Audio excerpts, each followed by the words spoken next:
My name is Steve Wasserman. I'm editor of the Los Angeles Times Book Review, and it is my privilege to welcome not only all 1,800 of you who are here in this beautiful Art Deco theater, the Wiltern, here in Los Angeles, but also the many tens of thousands, perhaps hundreds of thousands of others who will be watching this broadcast live nationally on C-SPAN.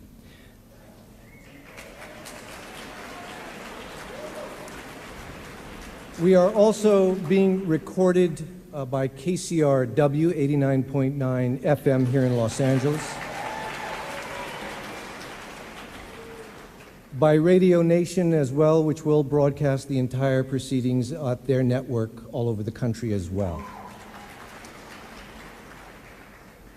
The Los Angeles Times, the Los Angeles Institute for the Humanities, and the UC Berkeley Graduate School of Journalism are the principal sponsors of this event. There is a long list of co-sponsors, which I do want to acknowledge, a kind of coalition of the concerned, who believe that soundbite debate can never replace a more fulsome debate, which we feel it is our obligation, both singly and collectively, to undertake at a moment of tremendous national, indeed international importance. Before I welcome Dean Orville Schell of the UC Berkeley Graduate School of Journalism for a few welcoming remarks, let me just read in alphabetical order, and please bear with me, the list of co-sponsors, both individuals and periodicals, organizations, and the like, who have helped make this event possible. The Atlantic Monthly, the Commonwealth Club of California, the Los Angeles County Art Museum's Institute for Art and Cultures, the Los Angeles Public Library, the LA Weekly, the Los Angeles World Affairs Council, The Nation, Radio Nation, the New York Institute for the Humanities, the New York Review of Books, the Norman Lear Center at USC's Annenberg School, Occidental College, Open Society Institute, Penn USA, the Reason Foundation, Betty and Stanley Scheinbaum, Barbara Streisand, Town Hall Los Angeles, the UCLA International Institute, and the USC Annenberg School for Communication. Thank you all.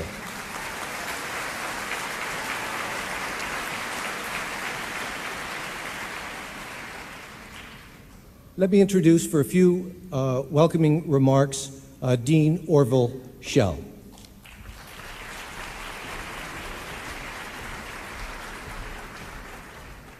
Well, thanks, Steve. It's very gratifying to see you all here on this eve of, I think, some unprecedented events.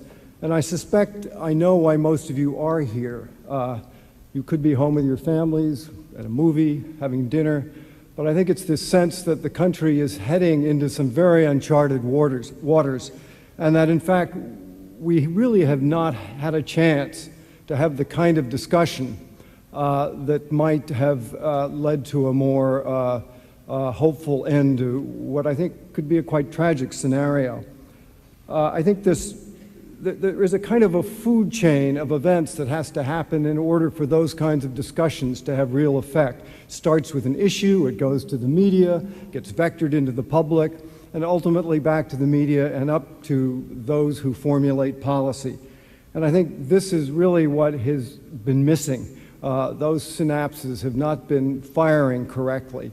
And I think many of you, like me, have probably a little weary of hearing people yell at each other on television. So this debate provides a more formal structure, as Steve said, and it's the kind of event that I think we ought to have more of, particularly on the media. It's the second debate. We had one up at the University of California, Berkeley, with Mark Danner and Christopher Hitchens, and Steve came up and thought this is a great idea. Indeed it is. And I very much hope that this will be one of many of these debates that we can have here on the West Coast with these congeries of organizations and the Los Angeles Times. So Steve, thanks for taking this on.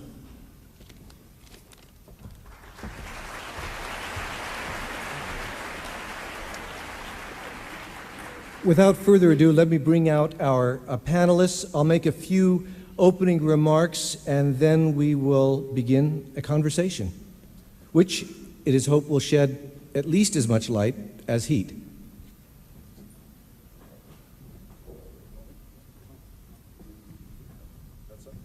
Right. Christopher, why don't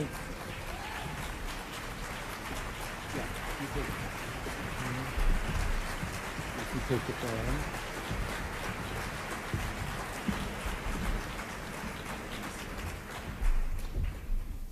Because we're also being broadcast by radio, it will be important for all of us from time to time to exercise the most stringent discipline, and insofar as we're humanly capable of, not interrupt each other, even though every fiber in our bodies may desire it, so that the listening audience can actually know who is speaking. And I will from time to time reintroduce the panelists as the occasion warrants.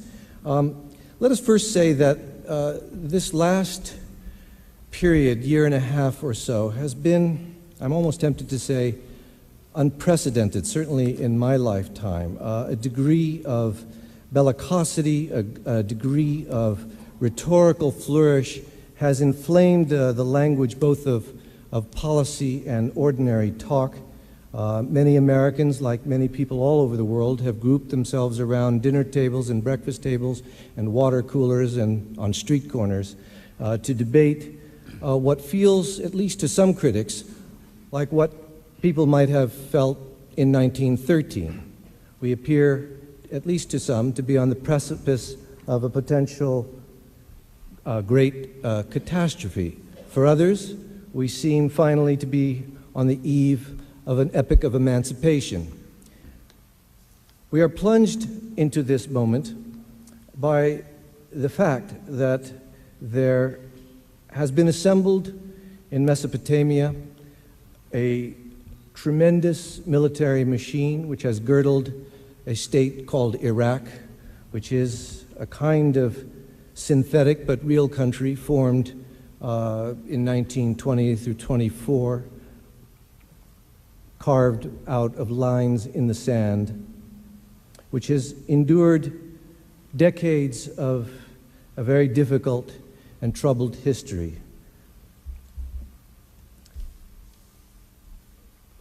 Whether or not the Bush administration's desire to both topple Saddam Hussein and disarm his country is both justified and wise is the point of departure for tonight's discussion and debate. It is our hope that in the 2 hours that we have this evening, that we will challenge received opinion, that we will remark upon some of the shibboleths and canards that have affected and deformed much of what has passed for debate, that we will try to explore some of the ironies and paradoxes that have, for many people, exploded old categories of what has heretofore been thought to be the left position or the right position. We seek to find the right position, the moral position, a position consistent with what we understand to be the Republic's interests and indeed the interests of securing peace with justice for peoples all over the world, including our own. Let us begin, and I will introduce each of the speakers in turn. And for the first period, they will each have about 12 minutes. In television land, 12 minutes might seem an eternity, and particularly with no break for commercial, but it seems to us in the short attention span culture that coarsens almost all debate, that this gives us at least, and each of the speakers, a bit of elbow room to stretch out with a notion and to plummet in some way. We, of course, will not be able in this evening to address all issues that have attached themselves to the principal one before us, like so much collateral damage, but we hope at least to raise the kinds of questions that all of you can begin to think about, and with any luck may challenge the sorts of notions that you entered this hall with this evening. To begin, we will begin with Christopher Hitchens. Christopher Hitchens is currently the I.F. Stone Fellow at the UC Berkeley Graduate School of Journalism. He is, as many of you may know, a contributing editor to Vanity Fair. He's the author of numerous books, including most recently, Why Orwell Matters. It is a matter of, I think, almost inarguable assent that he is one of the most gifted, whether one agrees with him or not, polemicists of his generation. Christopher Hitchens.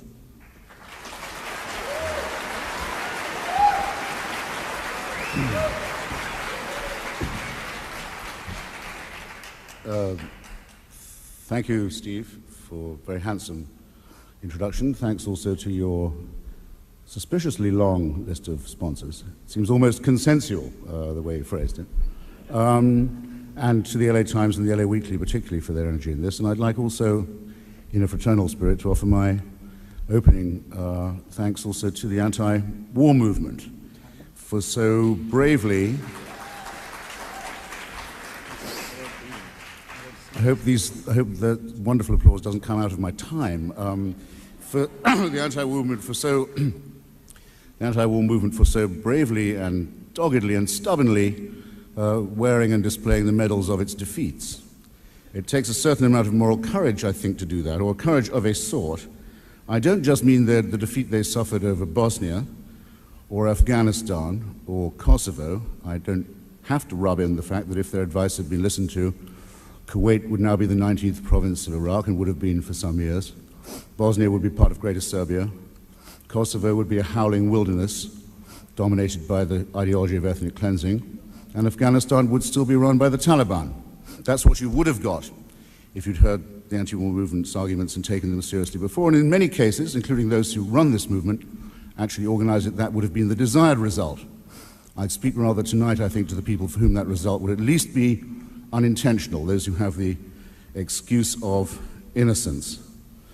I suppose I mean the touching way in which they now call for more containment, more sanctions, and more inspections. In other words, they concede that every step of this policy so far, and all the success that it has had, hard won and bitterly fought, is self-evidently attributable to the program put forward by those of us who have long favored regime change in Iraq. There would be no sanctions, inspections, containments, or no-fly zones if it wasn't for that.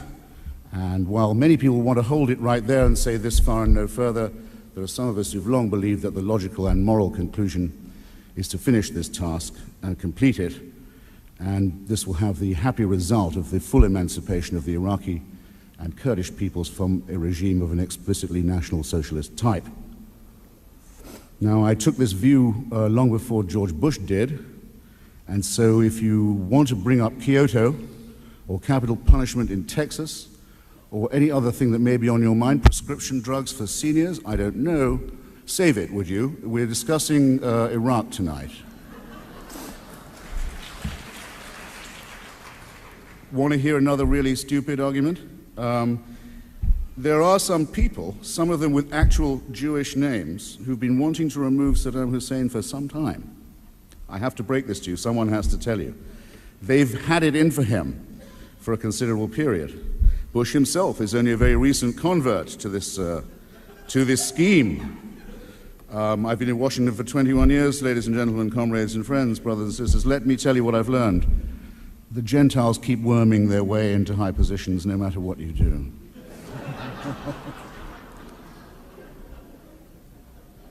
It's worse than you might think, actually. Paul Wolfowitz wrote the first essay warning that Saddam Hussein was an aggressive tyrant who hoped to dominate the Gulf.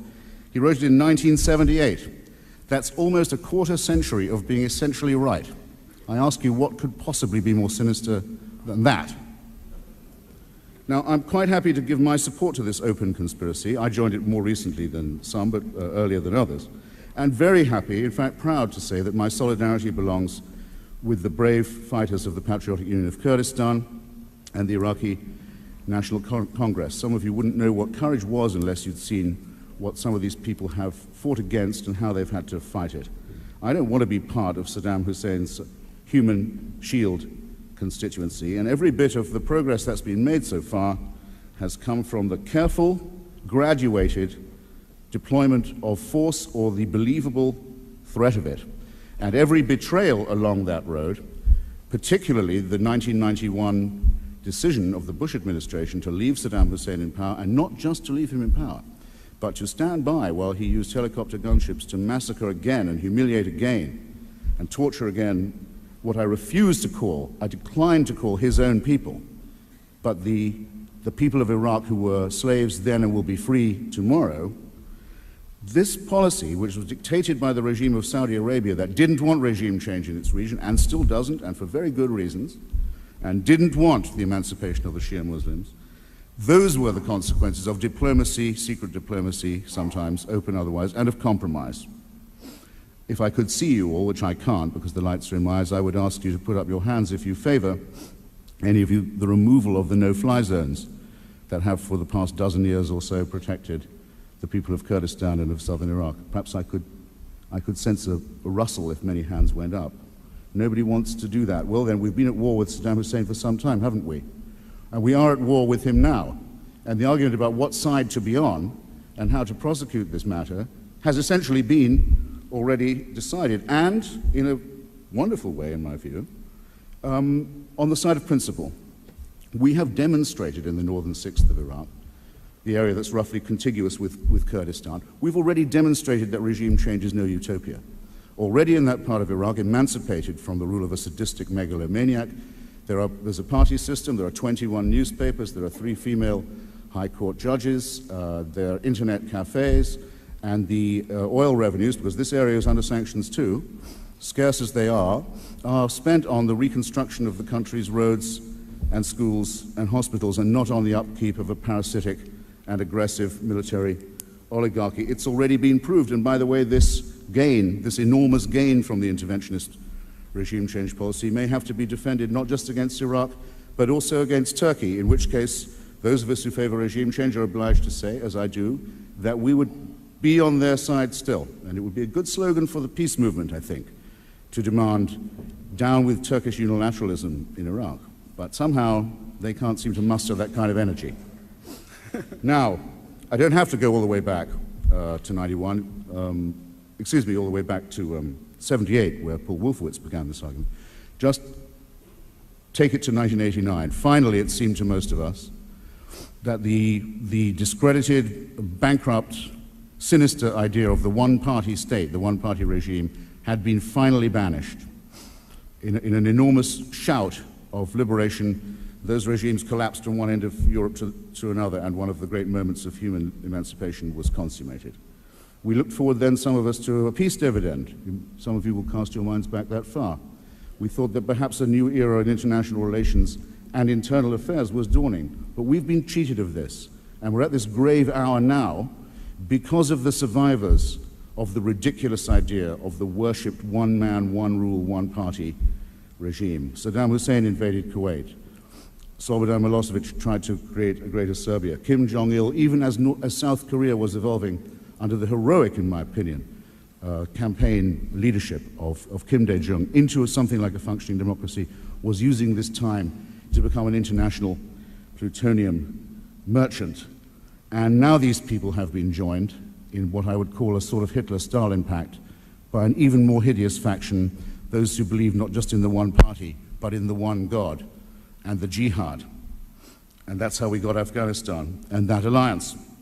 Now, do you think, or does anybody believe, that a confrontation with this kind of system that is inherently aggressive as well as inherently pornographic and dictatorial is postponable? Is it not rather inevitable that we will have to confront these regimes and their intentions? Who would let the other side pick the time of this confrontation? Who would let them preempt? Who would allow Saddam Hussein to do as he's always done before, to choose the time and place of the engagement? Rather, I think we should say, no, it's enough. We will pick the day that your rule comes to an end. There used to be a slogan when the left had good three-word slogans that said fascism means war. What it meant by that was that fascism intends war and desires war and entails war.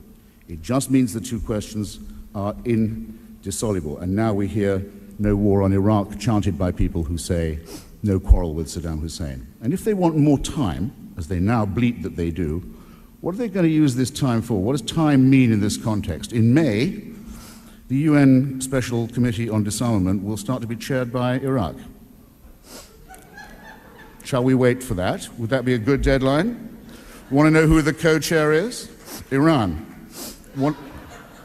Shall we give them time for that? Why do you think that Kim Jong-il is now able to talk to us as if he was the one with deterrent power? Because Hans Blix was the inspector in his case and asked to give him more time and certified him as strenuously attempting to comply with the Non-Proliferation Treaty. And Saddam Hussein wants time so he can join the Kim Jong-il club. And I don't think he should have it. And I can't believe that anyone in this room thinks so either. Thank you, Christopher. Oh. Well, it was a start, anyway.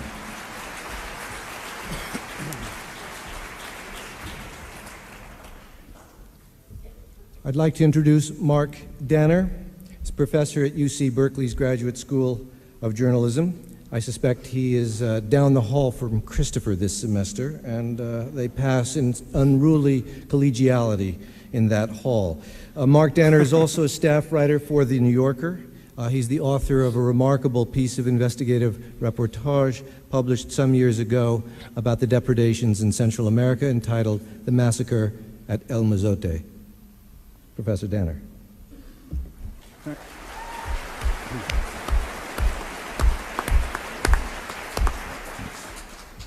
Thank you, Steve, and thank all of you. It is wonderful to join a crusade. Christopher has just introduced you to the power and the passion that you can feel in the thought of fighting for the right. What better thing than to go off and destroy evil? What better thing than to search out monsters and destroy them? And Saddam Hussein is indeed terribly evil. He is a horrible dictator. He has done atrocious things. So who could quarrel with this? Who could quarrel with the case that Christopher just made? Surely no one. We're all on the side of the right. And yet, as we speak, the President of the United States finds himself floating on an island in the middle of the Atlantic with no one to play with but Tony Blair and Jose Marie Aznar.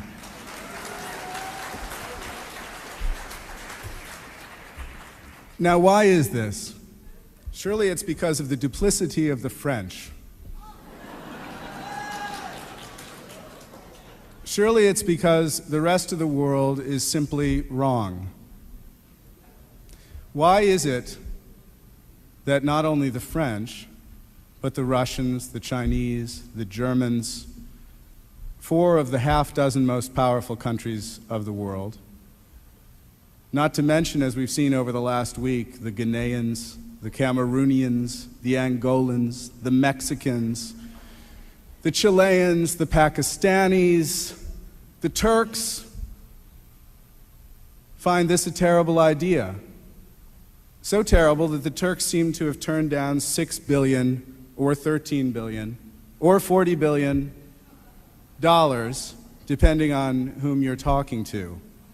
What makes these countries so stupid? Why do they think this battle for the right is such a terrible idea? Now, we can say they're duplicitous, or we can say Jacques Chirac is a pimp, or we can say Hans Blix is a disaster.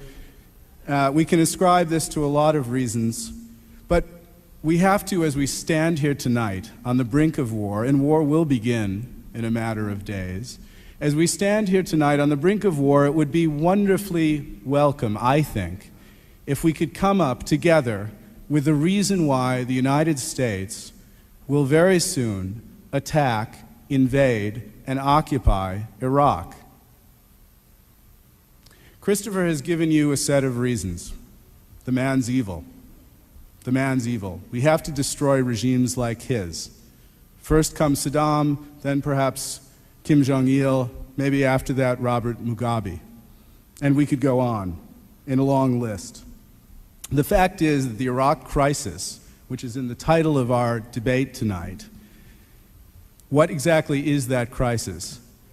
I would put to you the crisis has to do with the last few months of diplomacy in which the United States has succeeded in isolating itself from its closest allies, from the rest of the world, and even from states that it has been habituated to purchase in diplomatic support. Very few people are with the United States. Why? I would venture to say that the United States is virtually alone in its public definition of the threat that Iraq poses. I would venture to say that the United States in the last 6 months has clothed a policy of regime change in a policy of disarmament, and that many nations, including those on the Security Councils, have concluded reasonably that if what the goal is actually to disarm Iraq, to render it impotent, then this indeed can be done. It can be achieved. And that further, the United States is intent on war because it does not have in its mind the idea of disarming Iraq. It wants to remove Saddam Hussein. It wants to fight what might be called a war of convenience against a state that does not directly threaten it, and occupy that state and redefine the international order in the Middle East. These are imperial dreams. You are being asked to sign on through an argument based, first of all, on a moral crusade, which Christopher Hitchens has very ably and very eloquently set out in front of you, and a regimen of fear. It is no accident that half of the American people currently believe that Saddam Hussein was behind the attacks of 9/11. That's no accident. The administration has defined Iraq as a struggle against fear and against threat. And yet, what have we found out in the last 6 months? We have found out first that Iraq does not have a nuclear program. Mr. al-Baradei has seen to that. It was destroyed by the inspectors in the by the inspectors and others in the 1990s. There is no nuclear program. And many of you may have noticed that the administration has stopped talking about the nuclear program. So what is the threat that Iraq poses? It has no doubt some chemical weapons. It has no doubt some, perhaps, biological weapons. Indeed, it had those in the 1980s when we were allied with Iraq. Perhaps we should look at the bill of attainder against Iraq that the administration has put forward repeatedly. He attacks his neighbors, he gasses his own people. We've heard that again and again. It's fascinating. We're talking about an attack on his neighbor first, Iran, in 1980, that was supported first by the Carter administration and then by the Reagan administration. It was in our national interests, and there was nothing erratic about it. The Americans knew it was coming, they supported it. During the war, they armed the Iraqis, they floated the economy with $3 billion in agricultural credits. They armed Iraq's army with shipments through our Egyptian and Saudi allies. And finally, and here we get to gassing his own people, they supplied, through our intelligence agencies, targeting information for use of Iraq's gas weapons. Now, you might say, well, you know, this was long ago, dozen years ago or more. Those same officials are in office today. Those distant officials. Paul Wolfowitz, Richard Pearl, Colin Powell, Donald Rumsfeld, the great envoy to Baghdad, Reagan's envoy, visited him twice, Saddam Hussein, bringing letters of peace. Now you might say, well, goodness, that they got it wrong 14, 15 years ago, that doesn't mean we can't get it right now. But I would make two remarks on that. First, it should cause you to cast doubt on the arguments about the threat the Iraqi dictator poses to the United States, about his erratic character. Secondly, it should cause you to doubt the general arguments you're hearing. If indeed these officials are essentially pointing to the graves of Kurds who were gassed, graves that they could have prevented, and they are looking out at you and saying, look at what this man has done. Send your young men and women to remove him. Look how terrible he is. When a dozen years ago they gave him money, they gave him arms, and they showed him where to place his gas, then I think you have to ask yourself a question when you consider these arguments. Are you citizens or are you dupes?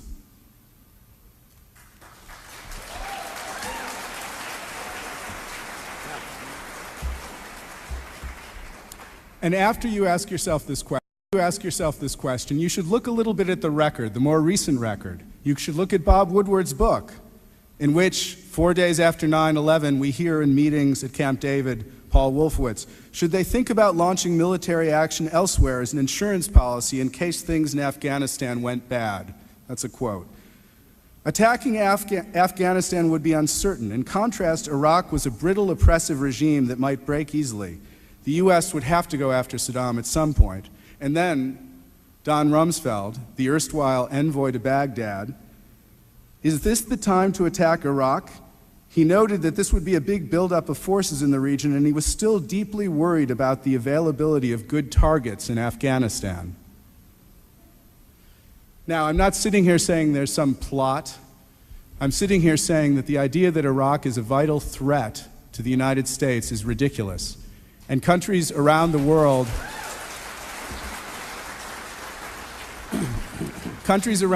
including our closest allies, recognize this.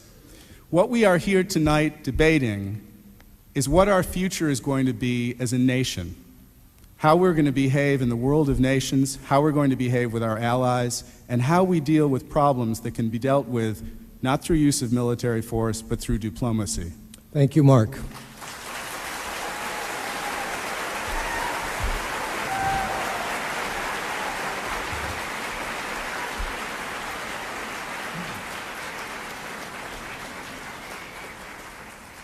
I should now like to introduce Michael Ignatieff, who is the director of the Carr Center for Human Rights Policy at Harvard University's JFK Kennedy School of Government. He's also the author of numerous books, recently The Warrior's Honor, Blood, and Belonging, and a marvelous biography of the late Isaiah Berlin. Michael Ignatieff.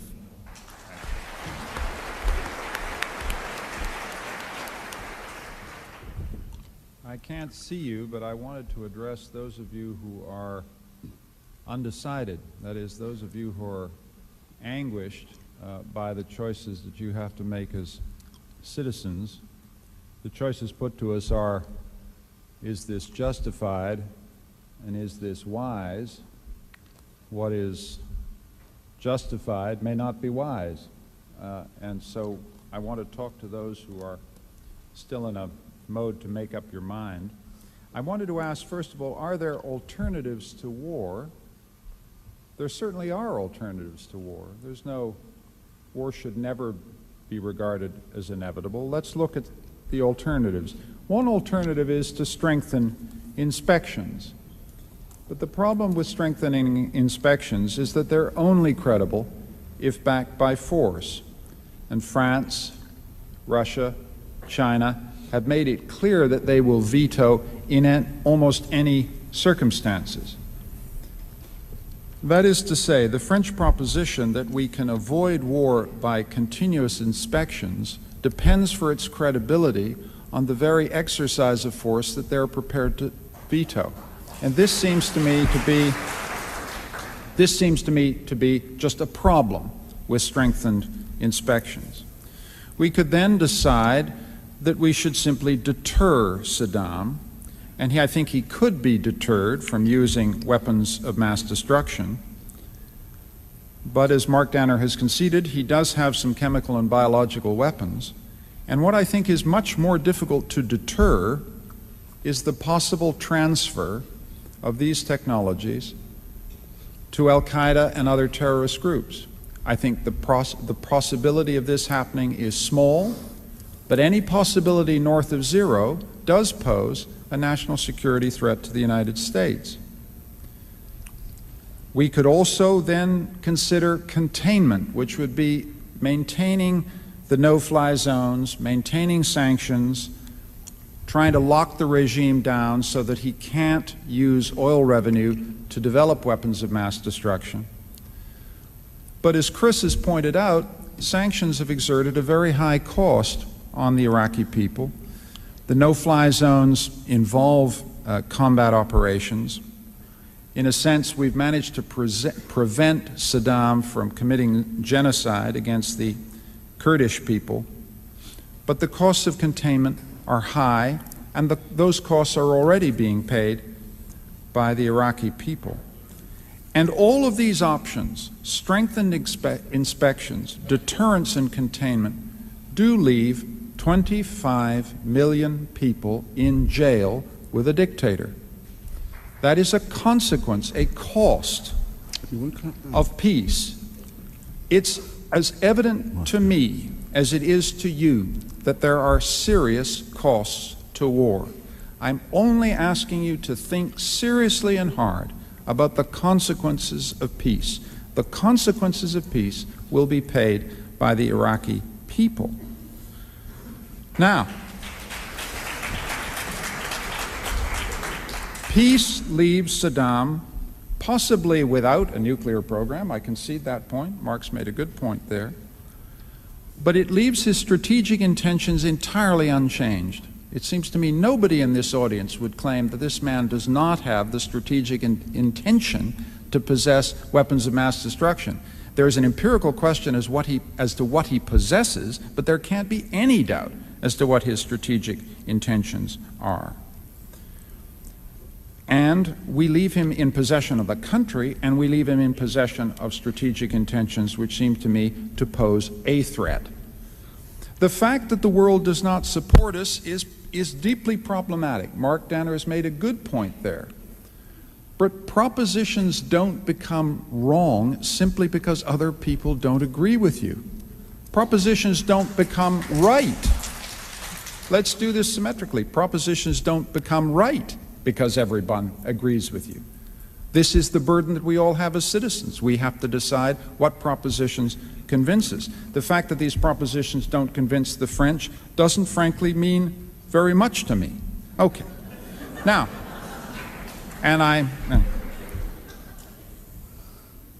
let me make a cautious case for war, having looked at some of the alternatives. The case for war is, as Chris suggested, that it frees the Iraqi people, 25 million people, from a dictatorship. It allows them to create a federal, democratic Iraq free of weapons of mass destruction. It gives those people the first chance in 2 generations to take the money from oil and use it to build roads and schools and hospitals as opposed to chemical and biological weapons. It does eliminate the threat, or sharply reduces the threat to the State of Israel. It reduces the leadership of Arab rejectionism, the part of the Arab world that says they will never come to terms and live in peace with the State of Israel ever. It subjects those forces to serious historical defeat. And finally, it eliminates the possibility, a low possibility, but still a possibility, of weapons of mass destruction transfer to Al-Qaeda. What is the case against war? The case against war is a prudential case, and it's not a weak case. I think it's a strong case. Here I might even disagree with Chris. The case against war is that people will die. Quite a lot of people may die. I am not one who thinks that this is a 72-hour wonder. We have absolutely no way of being certain what the human cost of this war will be. The cost may be high in American lives, it may be high in Iraqi lives. There's no point of an honest debate unless I concede to you that I cannot tell you that the cost will be zero. I cannot tell you that the cost will be low, and it's morally dishonest to pretend that we're not talking about the death of human beings here. The second cost is the possibility that this operation will simply increase hatred for the United States, and instead of reducing risk to the United States, to you as citizens, increase the risk to citizens of the United States. To which I can only say, it's a fair point. To which I can only say, this country is deeply hated already. It's not clear to me this is going to make it so much worse. But let me make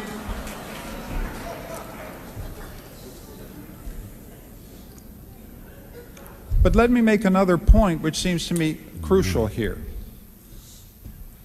You can't, I think, conceive an Iraq operation which produces freedom for the Iraqi people, even under difficult circumstances, apart from what seems to me integrally linked to it, the absolute strategic necessity of the Palestinian people getting a state of their own. I say strategic necessity because the only long-term guarantee of the security of the State of Israel is a legitimate, democratic, and stable state in Palestine for the Palestinian people.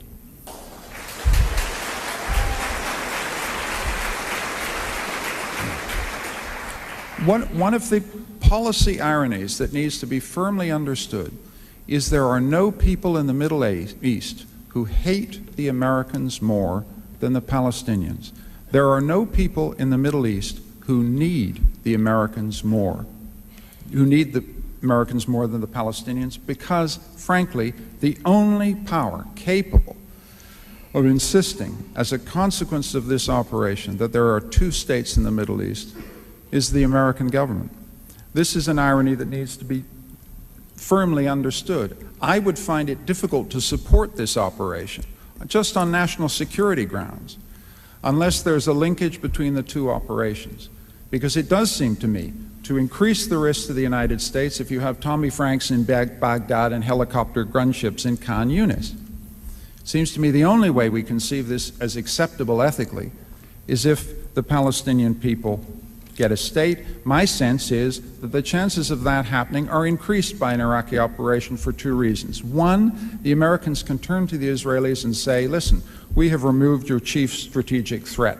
It's time for you to do business. We can then turn to the Palestinians and say, your chief champion is out of here. It's time to settle this conflict. In conclusion, I support the president on this issue. I don't support him on almost anything else.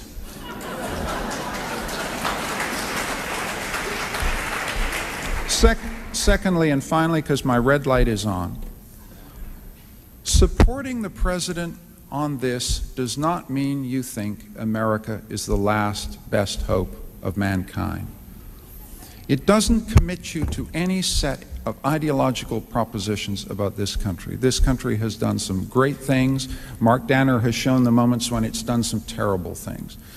My proposition to you is this might be a case, if it's done right, in which American power is allied with freedom for 25 million people. Thank you. We had some technical problems for the next 10 minutes or so as we continue with comments by syndicated columnist Robert Scheer. A little worried after Mark's presentation that I wouldn't have anything to say because it was so clear, a case against acting without the UN Security Council at this time. But I do have a place to fill here, which is that of George W. Bush, whose views on the war have not been presented at all. George W. Bush did not tell us we had to go to war with Iraq to make the world perfect or to free all the people who live under tyranny. He was elected specifically in opposition to that notion. He was against nation building, which he thought was dangerous. And remember, when Bill Clinton sent cruise missiles in to take out al-Qaeda, it was the same conservatives that condemned him for drawing attention from the all-important affair of Monica Lewinsky and trying to wag the dog. During the first part of the Bush administration, there was absolutely no interest in terrorism, Iraq, tyranny, human rights. There was interest in the drug war. That was the preoccupation. And towards that end, we even had meetings with the Taliban officials, and while we asked them to do something about al-Qaeda and maybe turn them over, our main emphasis was to congratulate them on eliminating the opium crop. The opium crop is back in force without the Taliban. So let me state what has been the position of this administration. And it is important to state it because, after all, we live in a democracy. We're trying to export this model to the world. And if our president cannot back up his arguments, and put it more crudely, if he has lied to us, and as Mark pointed out on one of his biggest lies, the connection between Iraq and al-Qaeda, 40% of the people believe it. What does this say about the free press, the free society, our very model? How did people come to believe something that the administration cannot support? The two propositions driving our attention towards Iraq was from the first beginning days that Iraq was behind al-Qaeda, behind the attack on the World Trade Center. Let's not forget that. This was, they said, they had, in the words of Rumsfeld, bulletproof evidence. Now, they have searched high and low, I can assure you. The New York Times the other day had a description of the torture, or near torture, or neo-torture, I guess is the right word, that is used. And yet they have not come up with a single shred of connection between the World Trade Center and Saddam Hussein. Okay? So when the president said today in his radio address, one reason that we have to go after this man is to remove a patron and protector of terror, I thought he was talking about Saudi Arabia, Kuwait, the oil emirates, or Pakistan, where we know their secret service was behind the Taliban and was giving support to al-Qaeda. So this is the big lie. The big lie, as loathsome as Saddam Hussein may be, certainly loathsome, and if we're going to free all of the people who live under loathsome dictators, that's a tall order. There are quite a few that may be every bit as unattractive or even more so. But that wasn't the argument of this administration. The argument of the administration was that this country, which was traumatized by the terrorist attack on the World Trade Center, on the Pentagon and so forth, that was an explanation. That this guy over there in Iraq, this evil doer, this devil, and so forth, he must be behind it. And Rumsfeld said, even a year later, bulletproof evidence. They don't have it. It's amazing that they haven't been able to plant it. Okay? That's number one. All right? And it is very unfair in these attacks on the French and the Germans and the Chinese and the Russians to pretend that they don't care about terrorism when they've all experienced terror. They've had the bombings in their societies. They know full well the costs of empire. But also, they deserve major credit for helping to crack al-Qaeda. We know the French, we know the Germans, we know the Russians, we know the Chinese have played a major role. So make it to seem like there are these, people just sitting on the sidelines who don't care is utter nonsense. And what they're worried about is the distraction. Secondly, the argument before us is whether we move now or we wait for 4 months. The Finks, the pacifists, the marchers, the French, all of these terrible people have said, let's the inspectors do their work, let's wait 4 months. The poor Chileans, they tried to say, let's wait 3 weeks, and that was slapped down. Now, why wait 4 months? Okay, the argument for waiting 4 months is that these inspectors are doing their work, and in their own words, have, in fact, made a great deal of progress. It was conceded rather loosely here on the main point. And we talk about weapons of mass destruction. Let's not kid ourselves. The nuclear weapons are the serious weapons of mass destruction. All right? And on that main point, no one seems to defend the idea that Iraq has made any progress since 1991. No one has come up with any evidence, and in fact, there's been fakery, deception. But even on the other weapons, we know that the inspectors, as Hans Blick said, they're not destroying toothpicks, they're destroying lethal weapons. We made a big deal about the missiles, which, by the way, were revealed in their document, which we said was unimportant, and they are destroying those missiles. We said those missiles were terribly important, now we say those missiles are unimportant. You can't have it both ways. So the inspections are working. Now, the only valid argument, because the inspections are making progress, to go now and not wait the 4 months and have the unity of the Security Council, have the support. By the way, it wasn't always so that the world hated us. It's a rather cavalier admission here that somehow this administration, in less than 2 years or whatever it is, has managed to get the whole world to hate us. It's not unimportant. We have to live in that world. This was the one world, new world order that George Bush was bringing about, you know. We have to live and trade with these people, okay? The only argument for going now is if you thought, as George Bush has said, George W., repeatedly and repeatedly, he has said, there's an immediate threat of these weapons of mass destruction, or an immediate threat that some of this material would be turned over to terrorists. Now, come on. If there's a threat of this material being turned over to terrorists, why wouldn't they come from the people who support the terrorists and whom the terrorists like because they're good Muslims, and not from this socialist, secular guy whom they hate? Okay? Why wouldn't they come from Pakistan? Why wouldn't they come from Saudi Arabia? Why wouldn't they come from the guy in Washington who made anthrax, who's supposed to have made it in an American laboratory, according to the FBI? Why would they have to come on this slim chance from Iraq? And if it is a slim chance that is the basis for invading countries, there are a lot of other countries we could be invading tomorrow. Okay? So the argument that there are weapons of mass destruction is, in fact, the very thing that the inspectors, the immediate threat, has destroyed. And I think the reason we don't want the 4 months is the administration will lose its main argument for going to war with Iraq. And it will lose that argument with the American public. Now, let me just address the human rights question, because I think it's important. And I want to straighten out two things here. We didn't get involved with Iraq just 15 or 20 years ago, but as Roger Morris points out, who was a former member of the NSC, we got involved with Saddam Hussein 40 years ago. And we put the Ba'ath Party in power, and we supported Saddam Hussein at every key moment. Okay, and so this idea that somehow we didn't know about him, no, we helped create him, just as we helped create the Taliban. Remember? They were the Mujahideen that were fighting the communists. But what is important about what Mark was saying about this evidence is that it's old. You see, the justification for going now is there has to be something new. What's happening?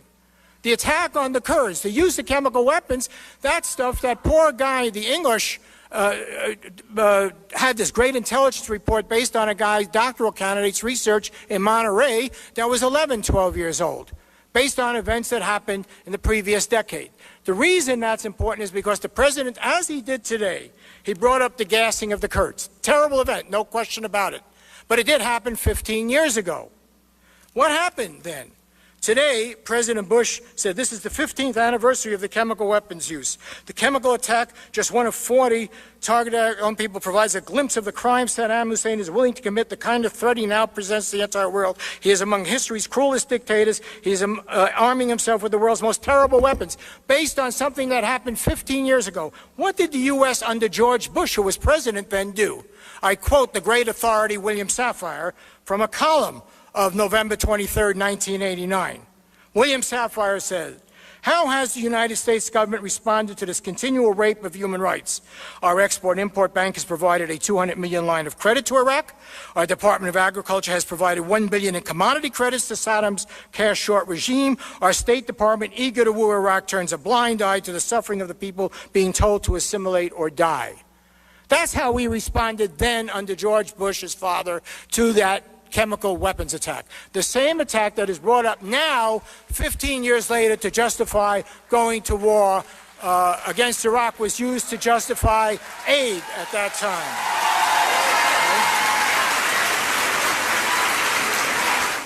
I want to say a final thing about the human rights concern. There is no doubt that you can make a case for intervening. The question is, do you trust the people who are going to be doing the intervening? No imperial regime has ever failed to defend its actions in terms of noble slogans. When the French went into Vietnam and Algeria, it was for civilization, for Catholicism, for decency. When the English went all over the world, it was certainly to raise the standards of living. You know, when we went into Vietnam, this human rights thing is not new. Remember, not just Vietnam, Grenada. Why did we go into Grenada? Human rights, concern, you know, the great threat. You know where Grenada is now? Is one of Cuba's closest trading partners. I don't even care about Grenada. What happened when we lost in Vietnam? These people in jail. What happened? Vietnam went to war with communist China. Totally unpredicted by our policy. Now, Vietnam and communist China, two countries which, by the way, in the old days, speakers would have argued for intervening, let's liberate them, let's free the people from jail. They're now seen as benign. Why? Because they're embracing capitalism. The fact is, the history of the post-war, of the Cold War period, shows that containment works. The containment of communism worked. The trade works. And what we are doing is a terrible disservice to democracy that's saying we can fight a war based on a lie in the name of liberty. It doesn't wash. Thank you, Mr. Shearer.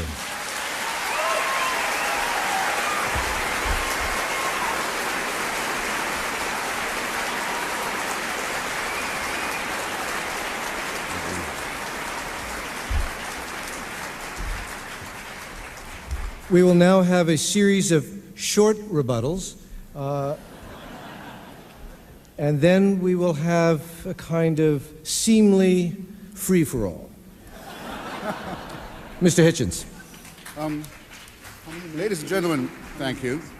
I don't know how evident it is to all of you that you just applauded rather easily, I thought. Am I not loud enough?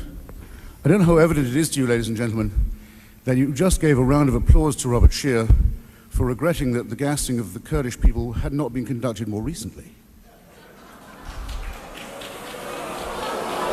He wants it to be. He wants it. He says that old stuff, we want, if the case to be made, I've got to prove there's been more recent gassing of the Kurds. What a scandalous state of affairs that you should clap such a thing. Let me just say to you why that hasn't happened. Why is the evidence old? Why is the evidence old?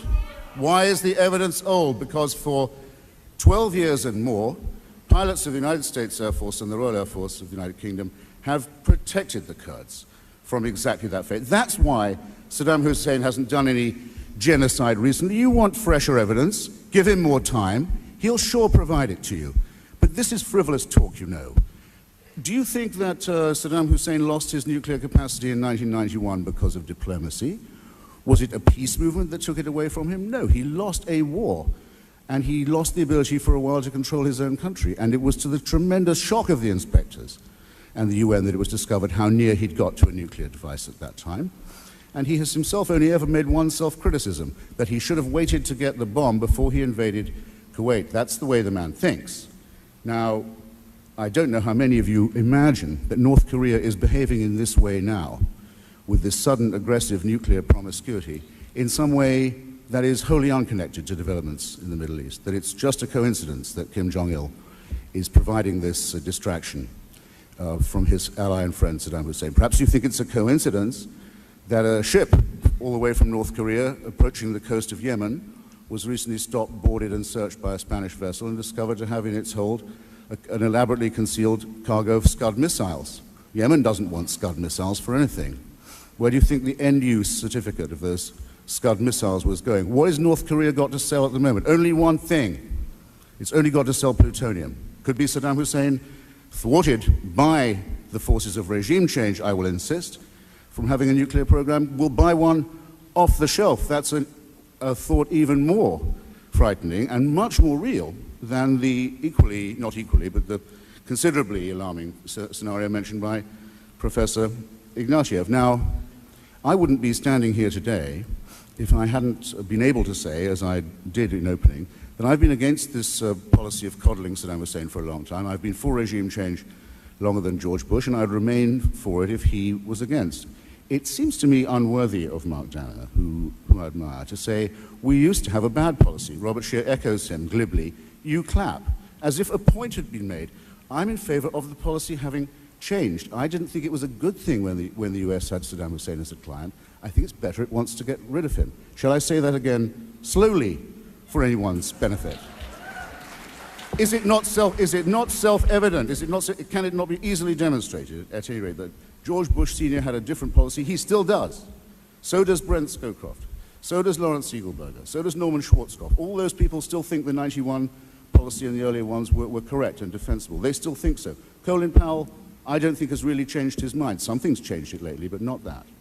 And the only person I know in the administration who said they were wrong before and they're right now is the vice president. It's frivolous to say we used to be bad, so nothing we possibly could ever do was any good. This has been a long struggle to get this argument underway, and I really think it's depressing that people will applaud the easiest and most sarcastic attempted ironies of such a serious project. Thank you.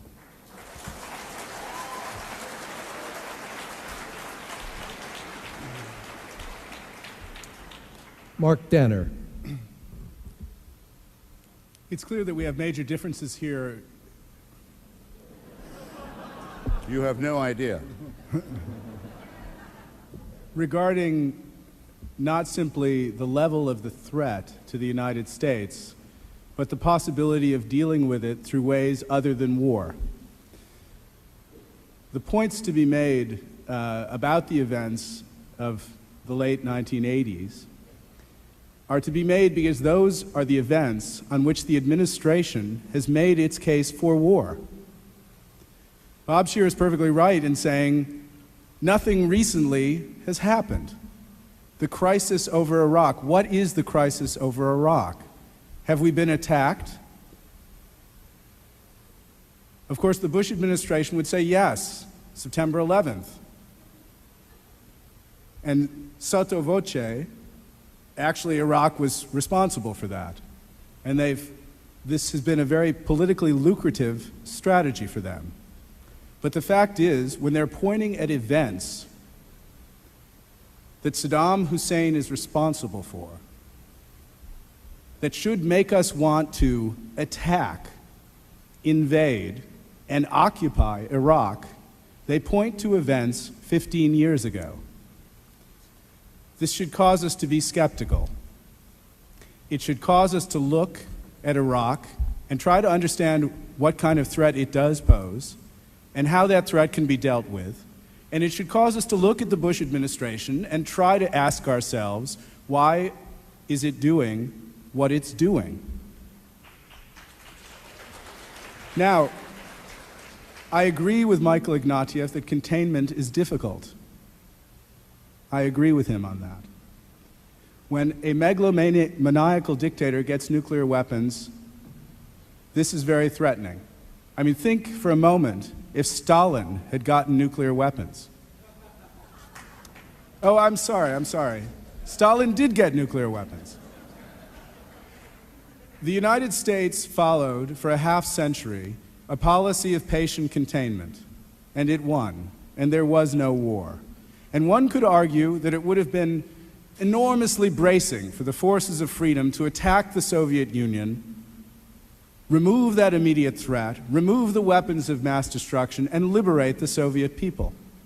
Indeed, people did make that argument in the early 50s. Curtis LeMay, Douglas MacArthur, others.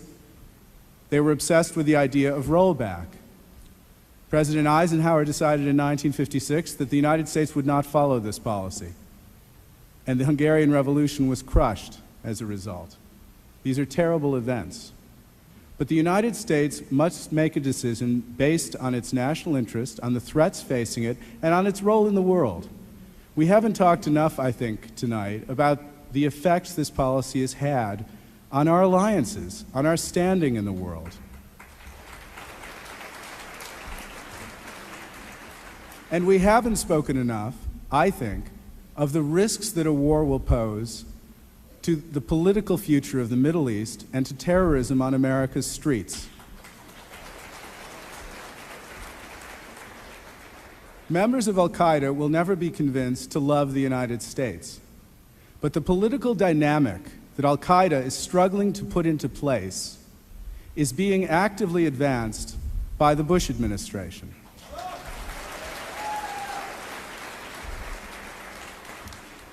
That political dynamic envisions a war of Islamicists against the West. It envisions an attack on regimes friendly to the United States, such as those in Cairo and Saudi Arabia, overthrowing their regimes and replacing them with Islamist ones. It will benefit greatly from this policy. We will make no one love us, it's true, but we will make a lot of people who matter hate us. This was the process set in train by 9/11. Now, should we make policy based on what we fear of al-Qaeda? Should we let them dominate our policy? Absolutely not. Should we act intelligently with an eye toward the politics of this region? I would argue yes. And I would put alongside or on top of the list of risks that Michael Ignatieff set out before you, the risk that you will start a politics of anti-Americanism and a wave of repression throughout the Middle East as a result of this invasion. We say we are doing it to advance democracy. Already in Jordan, already in Egypt, security forces are making their arrests.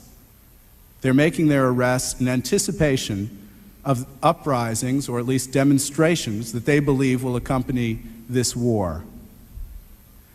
This will not lead to greater democracy. It will lead to greater repression. It will lead to forcing opposition into the basement. And when it is forced into the basement, it comes out in noxious forms, as we've seen with al-Qaeda. The Islamist movement that al-Qaeda represents was on the downturn, the dramatic downturn, before September 11th. It was on the downturn in Algeria, in Chechnya, in Bosnia. All of the battles of the 90s had ended in defeat.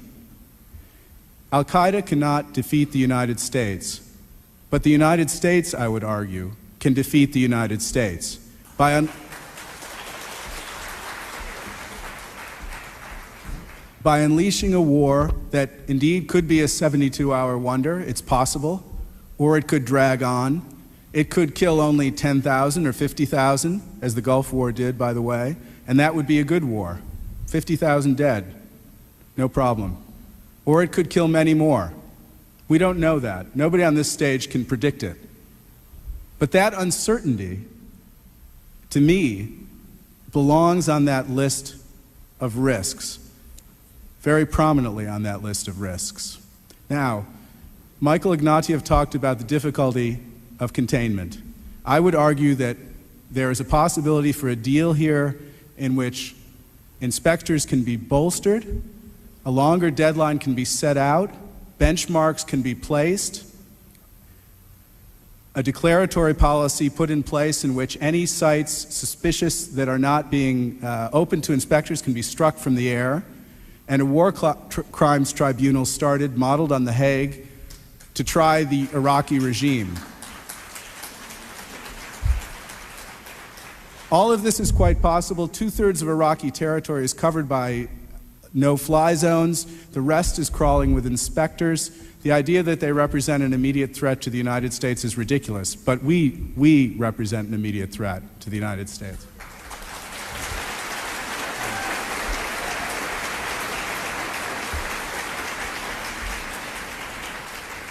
And now to Michael Ignatieff. I wanted to pick up a couple of points. One of them raised by Robert Scheer, and I invite him to correct me if I heard him wrong or misunderstood what he was saying. But he was saying the option is between war and waiting for 4 months. I mean, that is, and then that would fit in with what Mark Danner was saying, which is the alternative is between war now and an enhanced and strengthened inspection regime along the lines proposed by other governments. I think my difficulty with that is simply I don't believe that a coercive inspections regime is credible for 1 second and can be maintained for 1 second without precisely the threat of the use of force, which the other people on the Security Council have threatened to veto under any circumstances. The hard reality, the painful reality, is that I would not be in favor of military action if I believed that the Security Council was prepared to go through with a coercive and intrusive inspections program that would deliver the results that you claim. I simply think that we have got where we are and got some forms of minimal notional compliance simply because the United States has stepped up to the line with a 250,000 troops. And it seems to me that the wait for 4 months argument is only credible if Jacques Chirac had not said what he said, which is, I'm going to veto this under any circumstances. You can't, this seems to me an exercise in bad faith in the sense that you can't have both of these propositions at once and be credible. We have been here before. We have had a coercive inspections regime that was slowly taken apart, not because there was any lack on the part of the previous inspections regime to be coercive and intrusive as Mark and Robert are suggesting, but simply because the Security Council simply didn't want to threaten or deploy force to make it work. I mean, what one has to think through is whether there really is a credible, sustainable alternative here which will deliver what we want. I don't see it. I also think that, moving on to the second issue that has been much discussed, particularly by Mark, is the dismissal of the threat and a point made about Stalin and containment. I think the Stalin argument has merit, but it has a problem, which is that it relates to a world which has vanished.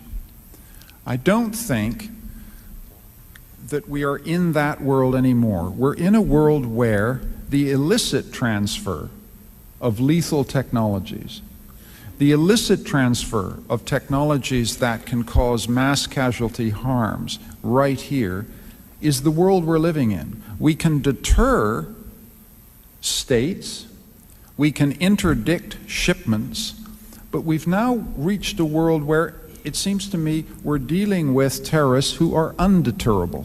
And the key issue is to prevent them from acquiring capabilities that can, you know, destroy the city of Los Angeles or kill everybody in this room.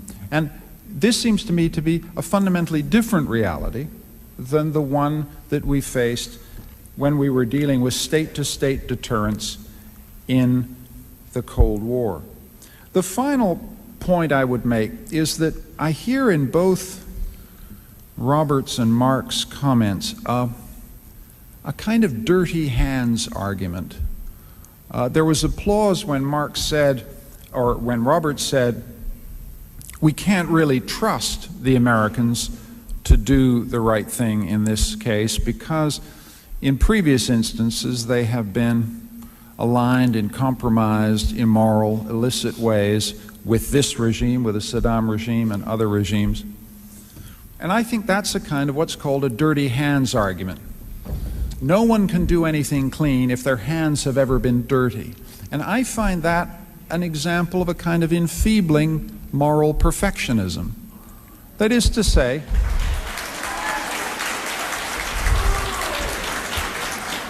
you must mean relativism. sorry? You must mean enfeebling moral relativism. There was nothing perfectionist in that argument. No, it is perfectionist in the sense that it says you can only do good actions if your hands are perfectly clean at all times. That's what I mean by perfection. It's not the argument, but As stated, it was relativist. Well, many good actions, consequential actions, are accomplished in this world by people with dubious records. As I said when I concluded my opening remarks, you're not required, if you believe that war is regretfully the only option that's actually real and credible here, you're not required to believe that the United States is the last best hope of mankind. You're not required to forget the very pertinent points that Mark and Robert have made about the ghastly mistakes of American foreign policy in this region over the last 30 years. You are asked to decide what we do now. What are our options now? What credible options are available now?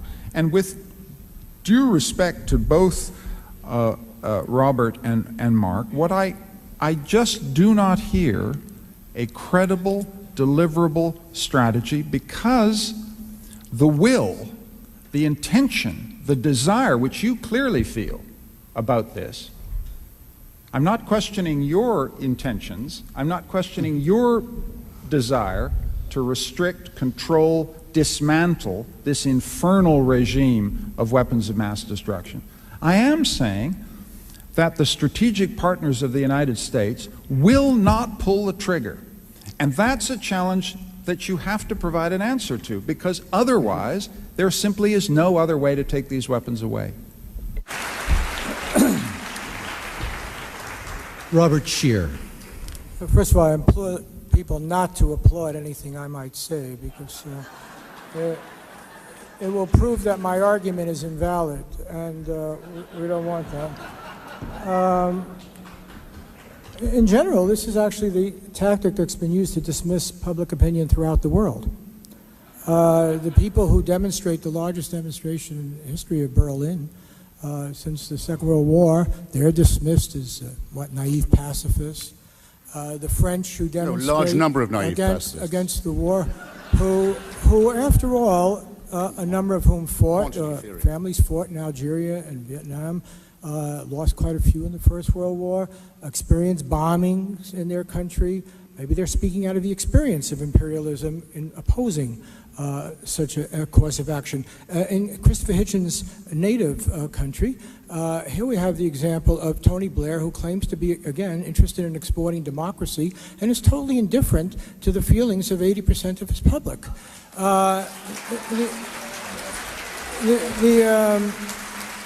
The argument is that the true test of leadership is being indifferent to the public in a democratic society.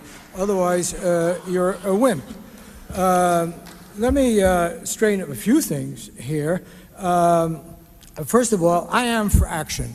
I supported, in my column, Mavis Leno and the feminist majority, and ultimately Bill Clinton, when they said that we had a responsibility to remove the monsters of our creation, the Taliban, which not 15 years before or 40 years before or 5 years before, but in that moment were oppressing the majority of their population. I defended the attack on the Taliban quite apart from al-Qaeda, because I said we put these people in power and we trained them. Secondly, once they were harboring al-Qaeda, and once these people attacked our embassies, clearly we had a right to go after them. So this is a false argument. And if these inspectors, informed, presumably by our intelligence agencies, find these weapons of mass destruction that are threatening, find some evidence that any of this is being given to terrorists, I am in favor of action and for shutting them down. We bomb Iraq all the time. Don't tell me that our $100 billion a year observation system cannot find the buildings where stuff is being produced and our planes can't take it out. It's just not true. So that is, I think, a false argument. And let me say this thing about North Korea slipping. North Korea has actively worked with Pakistan. That's how Pakistan got their nuclear option. It's very frightening, as you well know. This is a country which Christopher always talks about religion as being the, what was the thing Mark said? Opium of the people. I think he thinks it's more dangerous. He thinks it's the crack of the people. No, he didn't say that. The fact is that Pakistan, which has these weapons, which got them through cooperation with North Korea, just yesterday was taken finally off our sanctions list. Finally, not to be punished in any way for having this dictatorship, which we were upset at one point. We don't care about democracy in Pakistan. And in fact, one of the great ironies is, what if a Muslim majority comes to power or threatened to come to power, as in Algeria, and wants to do all these terrible things, then we suddenly won't believe in democracy anymore. But in the case of Pakistan, where you have active nuclear force, what about Iran? Just in the last 2 weeks, we found that Iran, the one country that will most immediately benefit from the destruction of Iraq, is Iran, clearly 3 times the population, historical enemy, has this Shiite population that might be sympathetic, crossed the border. Iran announced very proudly that they're developing nuclear weapons.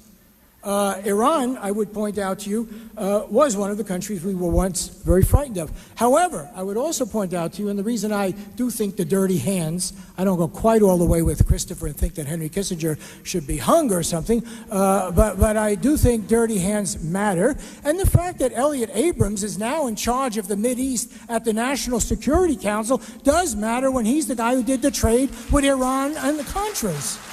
How can it not matter?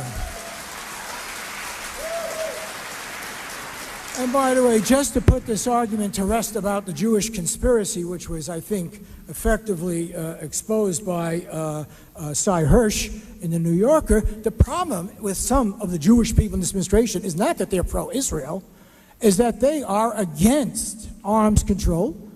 Richard Perle was the guy at Reykjavik who was opposed to Ronald Reagan making a deal with Gorbachev. Richard Perle has been opposed to every arms control agreement. They have never believed in any inspection regime. That's what we're talking about. And if you throw in Elliot Abrams, but by the way, it's hardly Jewish people, Rumsfeld, who we're going to now trust, is the guy who in 1984, after the UN concluded that Iraq had used chemical weapons, went to Saddam Hussein and said, there's no problem here, we're going to recognize you, we're going to have relations, we're going to give you aid and everything. That was Donald Rumsfeld. So the question of dirty hands, let me say, is not that people cannot be redeemed. Obviously they can. The problem is we have to ask what motives were they acting out of before?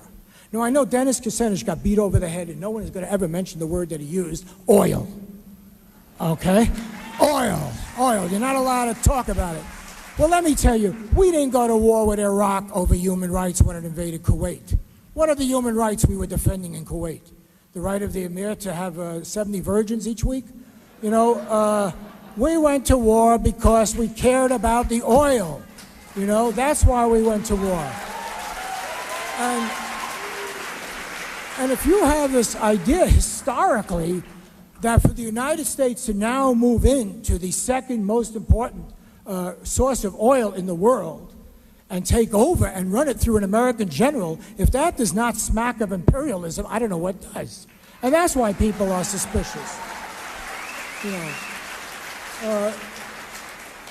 It seems to me the question is not a distrust of America. The American people, I am amazed at how many Americans see through this war. We don't have a draft. They've been lied to systematically. They were frightened by September 11th, and yet we have a large number of Americans, close to a majority, that are opposed to this war. I love this country. I love Americans. It's the people who act as maniacs in the name of America that I'm afraid of. You know, that's the concern.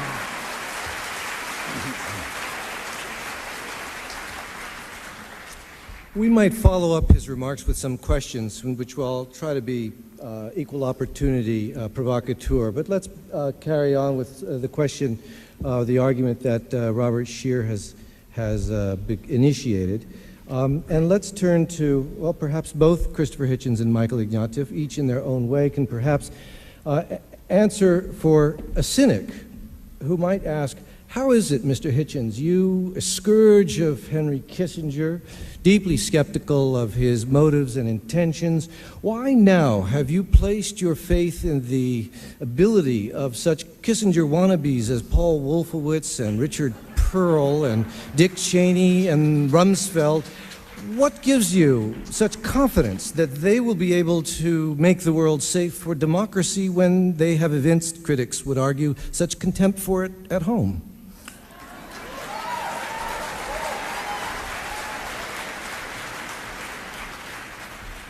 I should first say that I don't seek the execution of Henry Kissinger. I'm unalterably opposed to capital punishment, but I do think he should be charged with crimes against humanity and war crimes.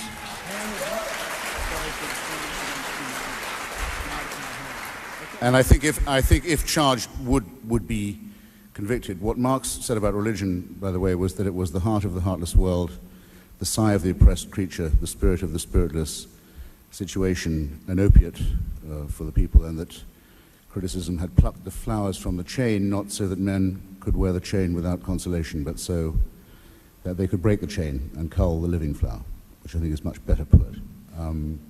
Now, on the question of Henry Kissinger and realpolitik, as it were, well, perhaps it's escaped the attention of many people that every member of Kissinger Associates known to me, including its chairman, is against this war and against the regime change policy and always has been, and that the Saudi Arabian regime, which I think has a pretty oleaginous influence in Washington, is against the regime change policy too, and is a very odd way for the oil companies to be behaving and the oil lobby to be carrying on. I'm not one of those who thinks that oil can't be mentioned as if it was some kind of ghastly bodily secretion that was too indecent to discuss. And I don't think it's a prudent policy to allow 9% of the world's energy resources to be at the mercy of a man who blew up the Kuwaiti oil fields, if you remember, while he was leaving. I'm sorry he didn't democratize Kuwait enough. I'm sorry we didn't either, but the Kuwaitis are a lot better off for his departure, ladies and gentlemen, and it's silly to say they are not, or to imply it. He blew those oil fields up when he'd been warned not to, and he blew them up when the act of vandalism could do him no good, and he flooded the Gulf with burning oil.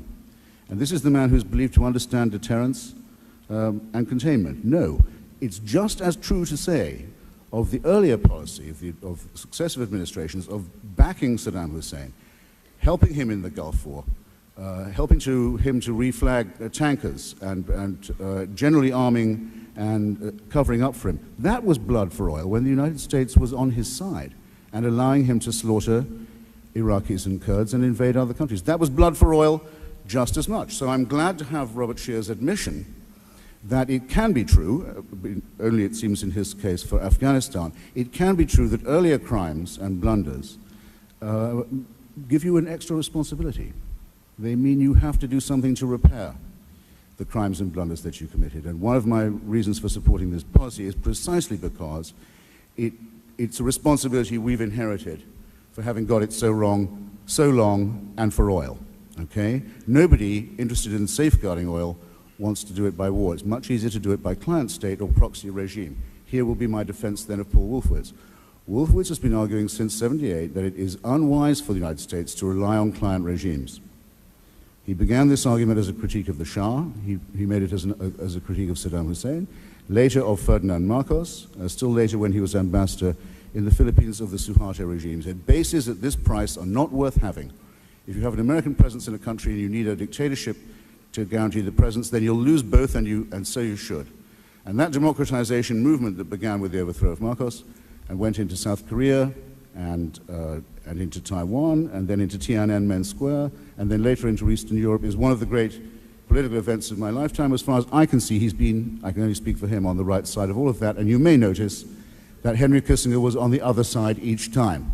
Pro-Saudi, pro-Chinese Communist Party, pro-dictatorship in South Korea, and even considering the revolutions in Eastern Europe to be destabilizing. This is actually a policy that can be defended almost as one that is quixotic. People say it's risky. All right then, I'll admit it. That's part of what I like about it. It does take the risk that democracy and self-government is both more desirable, more stable, and more defensible than dictatorship or proxy rule. And I think it can be consistently argued. Now, just one thing on this thing I've been taunted about allies. I can't really tell you why it is that if 90% of people disagreed with me, I would still hold the position I do. I'll just let you guess. If I'm told, well, you may say that, but I know 10 other people who don't, I'm not impressed. How does that affect the argument? It doesn't affect it at all. But I know that the same people would have been telling me until recently, were in fact telling me until recently, look who supports the policy. Turkey supports it. Now it doesn't. Saudi Arabia never did. Many of the regional despotisms don't want it for obvious reasons. I would say the less the better. The fewer the better. There is a policy of unilateralism pursued by the government of France, which built Saddam Hussein a nuclear reactor knowing what he wanted it for, which is entirely oil-driven, which intervenes colonially in Africa with force at any time of its choosing, and which tests nuclear weapons in the South Pacific, not caring about the wishes of the neighboring countries or their inhabitants. One day, and whose president had to run for office to stay out of jail and preserve his immunity on very serious charges of corruption, which include charges of a long relationship with the Iraqi Ba'ath Party. I can say no more than that Monsieur Chirac has never refused a bribe and Mr. Saddam Hussein has never failed to offer one. I know no more than that for now. But I'm waiting. I'm holding out for the day that I see the word unilateral in the New York Times next to the word French.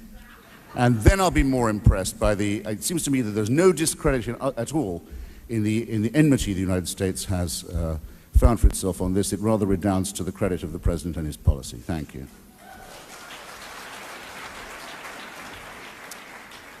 A two-part question for Michael Ignatieff.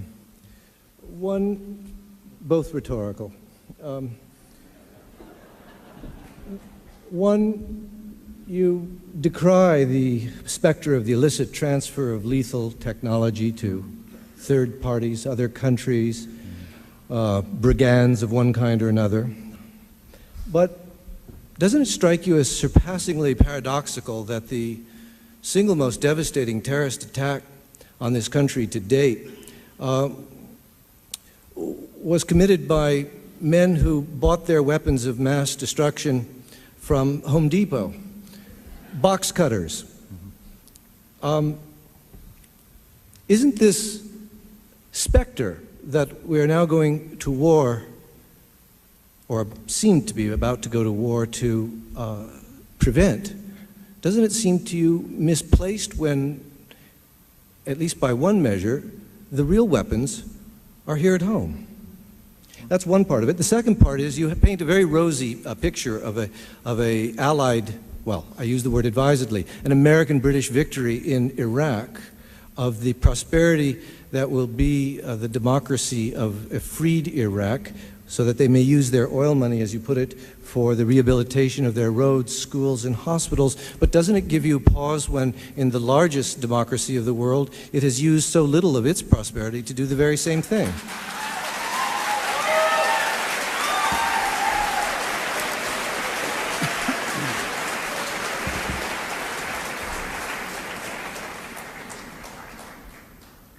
As to question one, look, nobody thinks that if you replace the Saddam regime, that eliminates threats to the United States. That's just not a credible proposition. It's obvious that low tech did as much damage on September 11th. But we need to think seriously about the possibility of a mass casualty bioterrorist attack. It is the case that the sources of those awful weapons could come from a lot of other places than Saddam's regime. I quite concede that point. But he's one source, and he's a source with intention. He's a source with purpose. He's a source with a motive. And he's a powerful ruler of an oil-producing state.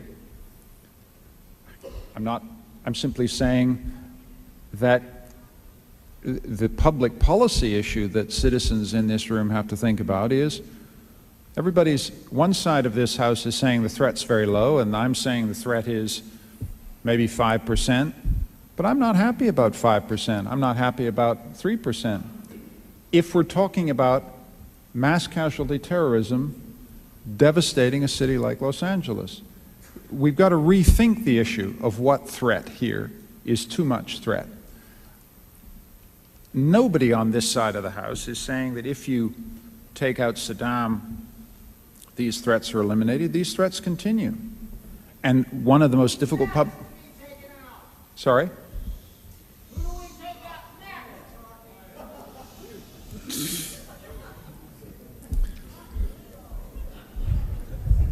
I mean, in answer to that question, I think Saddam Hussein belongs in a very exclusive club all of his own. Thanks very much. I have no desire to do this except under the most pressing necessity. The case I'm making is this is a pressing necessity, not the prelude to a march around the world. Second, on the question of an after Iraq scenario, I didn't paint a rosy picture. I painted a picture full of risk and hazard. Any responsible person looking at this post-war world in Iraq has to be honest about the difficulties. Deep divisions in the country, possibilities of conflict, absence of a democratic tradition, a police tyranny and a police terror that has rooted right into the guts and heart and soul of 25 million people, so that they're afraid even to dream a free dream, right? So nobody in their right minds thinks any transition is going to be easy. I've walked the ground, however, in Afghanistan. I've walked the ground in Kosovo. I've walked the ground in Bosnia. The American investment of force and power in those three regions has made lives better for ordinary human beings. Not perfect, not wonderful, not as nice as Los Angeles, but a hell of a lot better than what was there before America used military force. So nobody's spinning out rosy scenarios. I just, point out that when Robert was saying, and again, we don't want to polarize this falsely. Nobody on this side of the argument is saying you're against strong measures, you don't care about Saddam, you're prepared to appease him. That's never been my position with either of your views. And it's perfectly obvious to me that Robert wants to take strong and resolute measures in respect of Saddam. But what he said, for example, was we should bomb him from the air. We should, take tough measures in the autumn. But, the hard reality of that is that that's a certain kind of toughness that still leaves 25 million people in jail, right? It's a form of toughness that does some of the job, but in my judgment, not all of the job. Well said. And let me turn to you, Mark, and you may, of course, answer this in any way you wish. What about the argument, which has been put very forcefully by both Messrs. Hitchens and Ignatieff, that precisely because the United States in the past did a great deal to support the Ba'athist Party into power, precisely because it did a lot to coddle and turn a blind eye to the depredations that Saddam Hussein unleashed against his own people, that all the more reason that we owe a blood debt to the Iraqi people, which we cannot in good conscience walk away from, and that to define our national interests so selfishly as to exclude the 25 million people who are unable to liberate themselves would be an ignoble thing, and it's a risk that we ought to take to remain true to ourselves as a people who ought to be able to hold up their heads in the world arena, despite what others fear might be unleashed, and that this is indeed a good and noble cause. Well, that was very eloquently stated. Colin Powell said during Bosnia, when he was chairman of the Joint Chiefs, and he didn't want to intervene, that when he heard the word surgical strike, he headed for his bunker. I must say that when I hear moralism mixed with foreign affairs from high officials, I head for my bunker.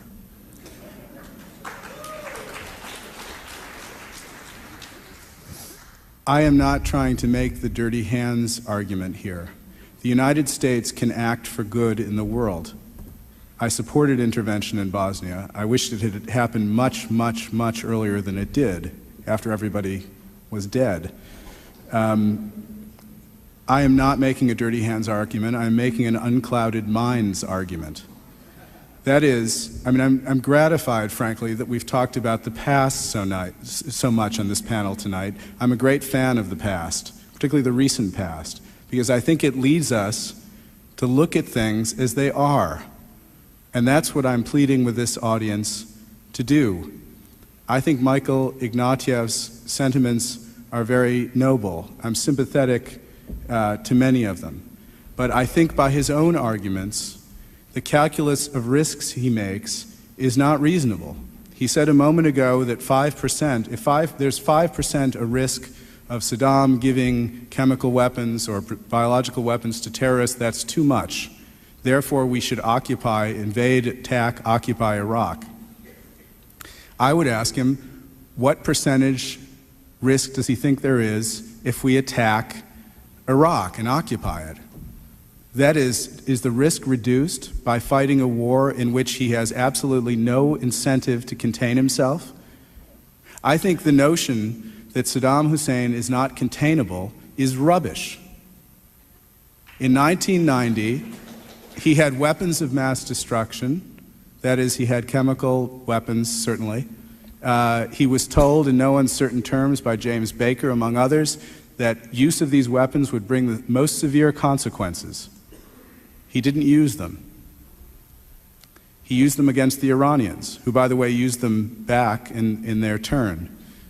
So the notion that he can't be contained and deterred is completely unsupported, or that he's erratic. We knew in advance about the attack on Iran. We knew about a month, 3 weeks to a month in advance, about the invasion of Kuwait. He did it very slowly so our intelligence satellites could see the disposition of forces, and we essentially, perhaps stupidly, gave him a green light, in effect, or what he took to be a green light. So this notion of this insane dictator who's just doing whatever he wants and who, will ravage the world, I think is misplaced. I don't think history bears it out. We've said a word here tonight about North Korea. North Korea has 2 nuclear weapons. By the end of the summer, it will have 8. The single thing this administration has achieved with respect to North Korea is take it from a regime that had 2 to taking it to a regime that will soon have 8 and more. And the administration and the general policy of letting the Iraq tail wag the world dog is saying, you know what, we're not going to pay attention to this until Iraq is done, quote unquote. Now, you want to talk about irresponsible policies? That's an irresponsible policy.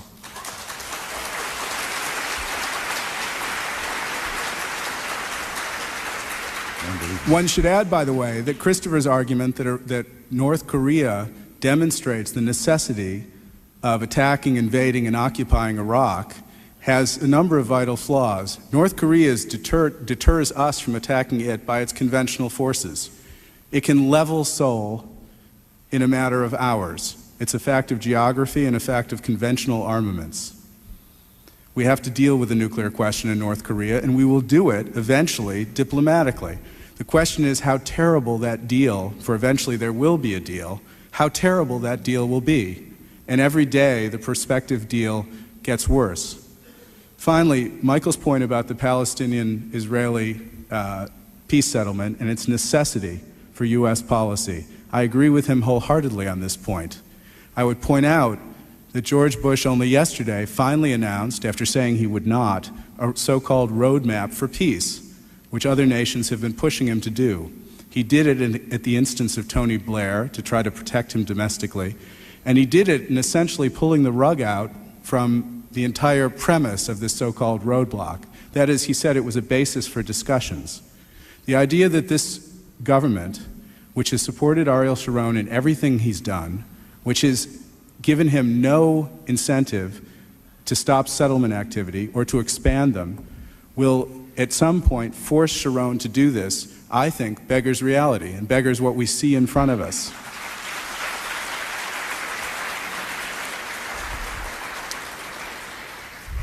Robert Scheer, it's probably a fool's mission to look for consistency in foreign policy, as it is in much of the rest of life, particularly in moral terms.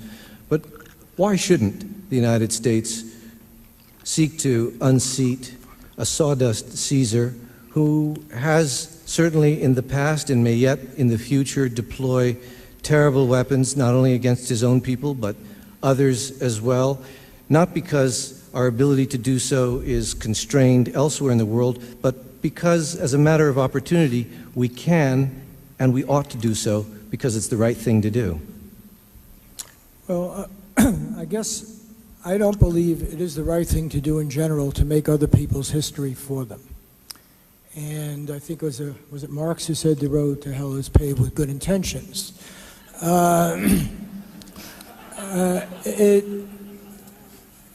It seems to me the irony of the whole Cold War period is that we ended up being on the side of as many horrible regimes as the communists did, even though our motives were clearly superior. We supported as many dictatorships, we oppressed as many people. So I am very wary of intervention, except in extreme situations where you can show genocide. The reason I mentioned this thing about going against Saddam Hussein, if you could actually show evidence, which our CIA says doesn't exist, that was their first report, if you could show any evidence at all of where the stuff is made, of their lying to the inspectors, but in fact, what we're objecting to now, it seems, is an inspection process that is working, that is vigorous, that is getting rid of weapons, that is telling us what's going on there. And this is, why in the world would we be against knowledge? That's what I don't understand. We have satellites. We have all sorts of spy intercepts. If we know where these weapons are, why don't we tell Hans Blix? That's what I don't understand. Why are we...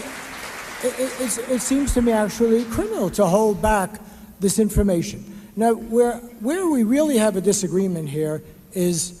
My green light just went on, so I don't know if that means I start my 7 minutes or not. But where we have our real disagreement, it seems to me, is where the history began with September 11th. And it went off again, Christopher. You don't have to be too alarmed. This idea that history and terrorism began with September 11th is absolute nonsense. First of all, as was pointed out, the September 11th attack did not involve weapons of mass destruction, and that line about Home Depot was taken from one of my columns, Wasserman. You know, there's been terror. In fact, Bulgaria, which is one of our supporters now, no one's bothered to ask the Bulgarians, are they the ones who tried to kill the Pope? Remember that one? The Bulgarian plot against the Pope. And we used to think of these, now we think of the communists as stable, reasonable people that you could deal with containment. That's not what I remember.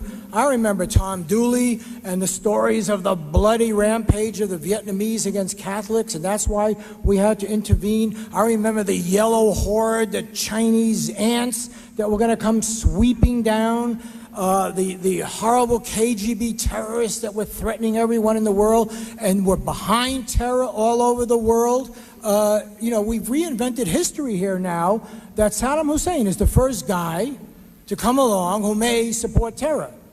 The fact is, Pakistan supported the Taliban. Pakistan supported Al-Qaeda. You know, they helped them, they aided them after they blew up our embassy. So this idea that somehow we have this totally new phenomena is, to my mind, false. And what I would suggest, take the case of Gaddafi in Libya. Whoever even talks about Gaddafi anymore? Gaddafi wasn't, to answer your question, Steve, isn't he someone we should have taken out? Well, we didn't take him out. And nobody ever talks about Gaddafi anymore. And we didn't take Castro out. And yes, you could say those people live in jail, but, you know, you could have said that about the Russians, right? 200 million people living in what, 1 billion people in China? But you know what? History has a way of being made by people other than Wolfowitz and Kissinger. And one of the great weapons in that is normalcy and trade and contact and not turning people into the devil and not saying that you won't talk to them. What happened with North Korea? All right, we had an imperfect relationship under Clinton, but we were talking to them. Why can't we follow South Korea's lead and deal with North Korea? They've said, give us a promise that you're not going to attack us. Why is that such a hard promise to give? I don't understand that. We'll now have 2 minutes of rebuttal from each of the panelists and a bit of summing up. Wow. On the terror connection, I better be quick then. Do a thought experiment. On the 12th of September 2001, Saddam Hussein calls in his chief of intelligence, says, do you know anything about these guys who did this yesterday? No, Mr. President, never heard of them, don't know a thing about them. The guy wouldn't live out the day if that was his answer. The Abu Nidal organization, which used to be as synonymous with terror as bin Laden is now, was headquartered in Baghdad. I went to interview Abu Nidal there. It wasn't hard to do. He had a villa, he had a phone number. He was an extension, a political extension of the Ba'ath Party, of the Iraqi state. Iraq openly boasts of its support for the suicide murderers in Palestine, and it has sheltered al-Qaeda members, numbers of them, on its territory since September the 11th, whereas the Pakistanis and the Saudis have ceased to do so and are in any case more or less under American scrutiny. So the double standard thing there simply doesn't work. Yes, Iraq has always been an arsenal and backer of international gangsterism and remains so. To doubt this is foolish. There is something inherently unstable about dictatorship and inherently aggressive about it. Now, I really don't feel that anything that's been said in reply to that proposition can alter that fact. The plain fact of the matter is that Iraq and North Korea are different. They are exorbitant totalitarian regimes. They're not just other bad guys. People who make that comparison don't know anything about the sort of regime that exists there. The endless slavery and coercion And yet they say, why don't we go around and destroy all the other bad guys while we're about it? And they know perfectly well that if that was the United States policy, which it isn't, they would describe it as imperialist, overreaching, and quixotic. So I really think, be serious, okay? Get real. Mark Danner. I would argue here tonight for a foreign policy that is not based on fear.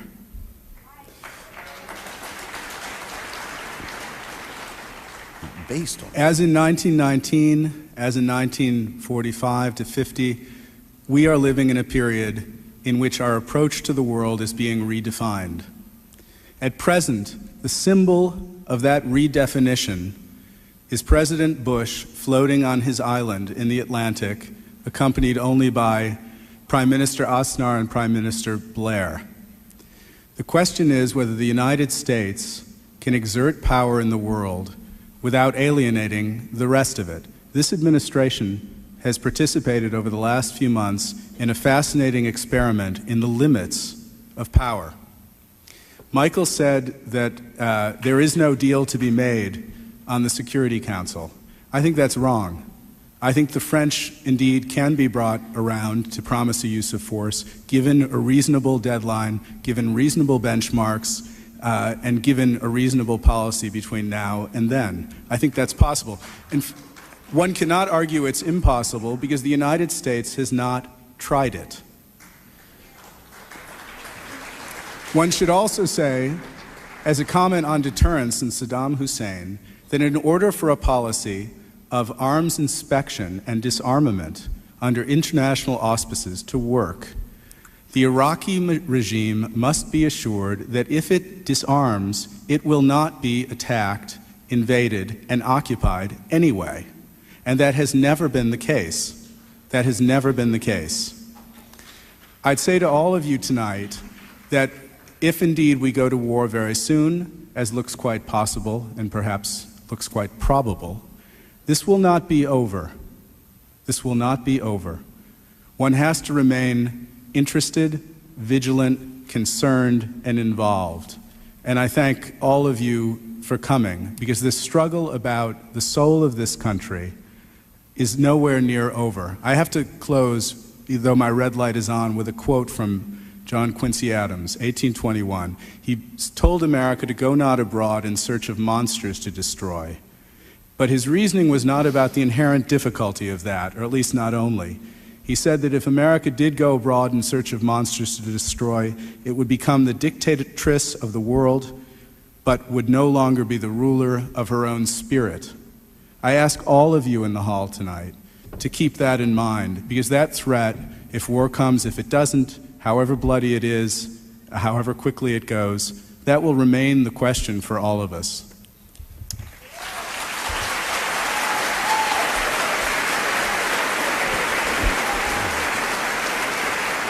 Michael Ignatieff. Picking up on what Mark Danner says, I think first of all that a concerted attempt over 12 years has been made to develop a international consensus to disarm Saddam by force. I think it's just not true to say that diplomacy has not been tried. I think what's happened here is that the French, the Russians, and the Chinese will not go where the United States feels it's in its national interest to go. I think there have been obvious failings in the diplomacy of the Bush administration, but it takes two to tango here, and I think Mark is sorely underestimating the basic unwillingness of the other powers in this network to actually back what they say with deliverable and credible threats, because I think deliverable and credible threats are the only things that have got any progress in this matter. Mark also raised the issue of John Quincy Adams, a call to watch out about the dangers of slaying monsters abroad.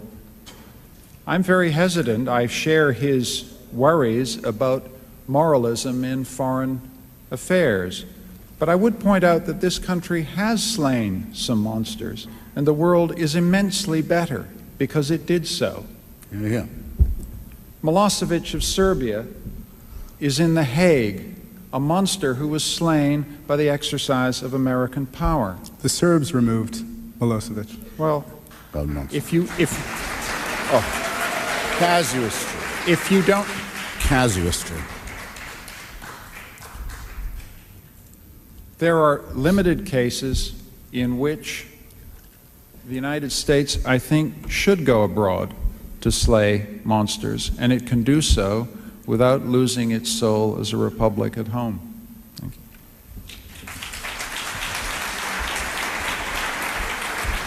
you. Robert Scheer. Yeah, let me first of all say there's no question that we have the power. The Soviets had the power. The French had the power. There have been powerful regimes before. There's no reason to assume this power will be used in a wise way. And let me give you a good example. When I happened to be in Egypt and Israel at the time of the Six-Day War, and I remember Moshe Dayan saying, "Come back in 10 years and this will be a paradise." And he had every reason to say that sincerely. First of all, he knew Arabic, he knew the country, he knew the miserable conditions under which Palestinians had lived in Gaza and had lived under the Egyptians and had lived in the West Bank under the Jordanians. And he thought indoor plumbing, democracy, secularism, whatever. He was sincere about it. And we see the result. People want to make their own history. Their history is complex. Their religions are complex. Nationalism is complex. And what I think the French, the Germans, the Chinese, the Russians, the Chileans, and all the others are saying to us is, you guys, led by a president who never even bothered to use his American Express card to visit us, who never cared about us, who has transferred your enormous angst and feeling about terrorism and weapons of mass destruction, has lied to the American people, will not lie to us and get away with it. And I think that's an important restraint. And instead of demeaning the United Nations, I think this is the first time in the history of the United Nations that it is acting as the organization that it was intended to be.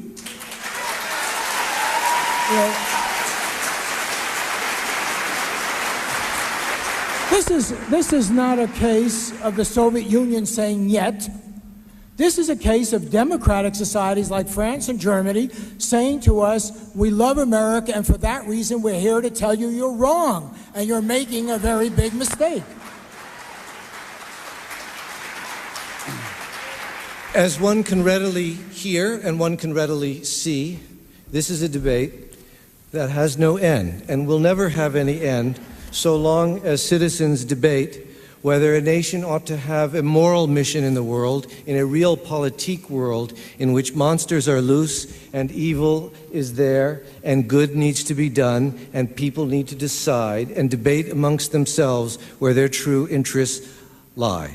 The Los Angeles Times and the Los Angeles Institute for Humanities and the UC Berkeley Graduate School of Journalism, as well as all the other co-sponsors, thank all of you in this theater, the Wiltern, for coming tonight, and we thank all of you at C-SPAN who are tuning in tonight for listening to this broadcast, and we thank KCRW 89.9 FM for recording it and airing it on Monday between 2 and 4. Thank you, and good night.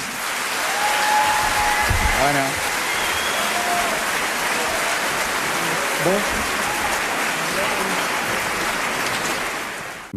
For the anti-war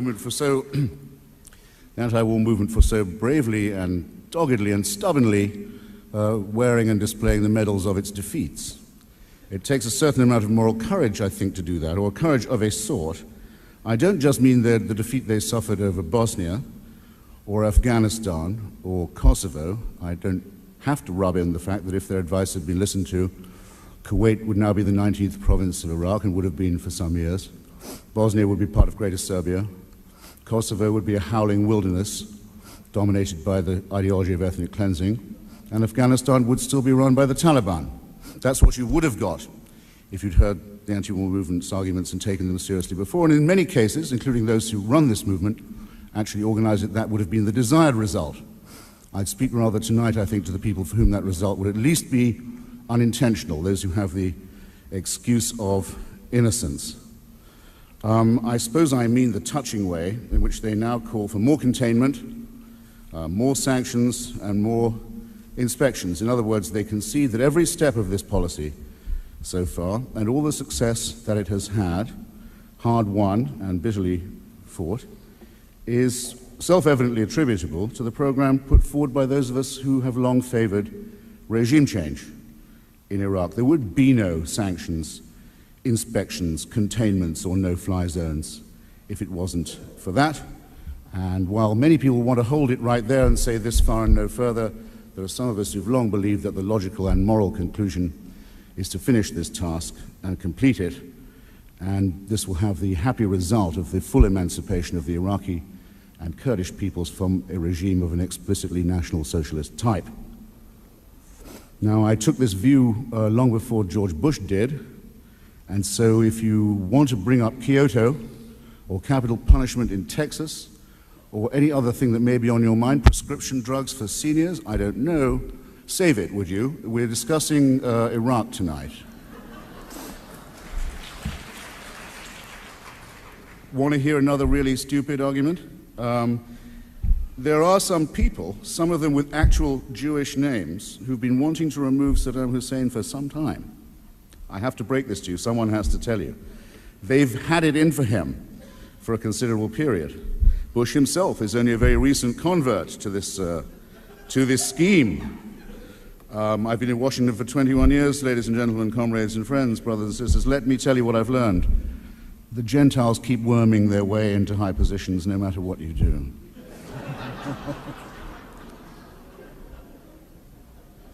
It's worse than you might think, actually. Paul Wolfowitz wrote the first essay warning that Saddam Hussein was an aggressive tyrant who hoped to dominate the Gulf. He wrote it in 1978. That's almost a quarter century of being essentially right. I ask you, what could possibly be more sinister than that?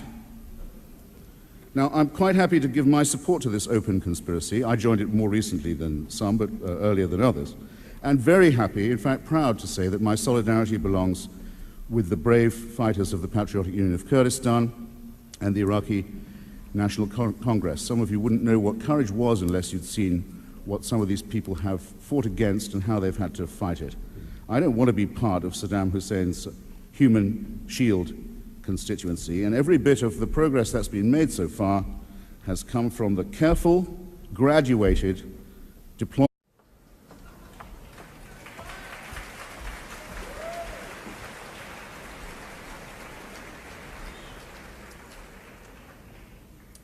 My name is Steve Wasserman. I'm editor of the Los Angeles Times Book Review, and it is my privilege to welcome not only all 1,800 of you who are here in this beautiful Art Deco theater, the Wiltern, here in Los Angeles, but also the many tens of thousands, perhaps hundreds of thousands of others who will be watching this broadcast live nationally on C-SPAN.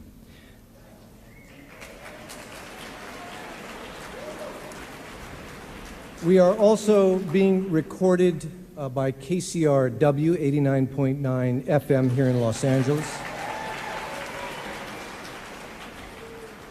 by Radio Nation as well, which will broadcast the entire proceedings at their network all over the country as well.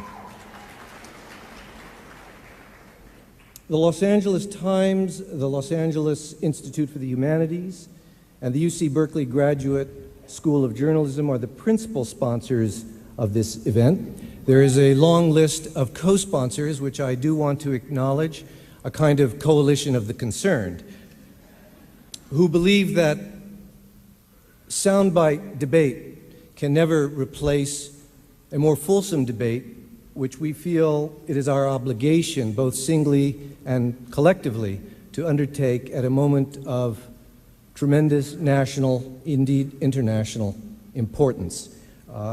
Before I welcome Dean Orville Schell of the UC Berkeley Graduate School of Journalism for a few welcoming remarks, let me just read in alphabetical order, and please bear with me. the list of co-sponsors, both individuals and periodicals, organizations, and the like, who have helped make this event possible. The Atlantic Monthly, the Commonwealth Club of California, the Los Angeles County Art Museum's Institute for Art and Cultures, the Los Angeles Public Library, the LA Weekly, the Los Angeles World Affairs Council, The Nation, Radio Nation, the New York Institute for the Humanities, the New York Review of Books, the Norman Lear Center at USC's Annenberg School, Occidental College, Open Society Institute, Penn USA, the Reason Foundation, Betty and Stanley Scheinbaum, Barbara Streisand, Town Hall Los Angeles, the UCLA International Institute, and the USC Annenberg School for Communication. Thank you all.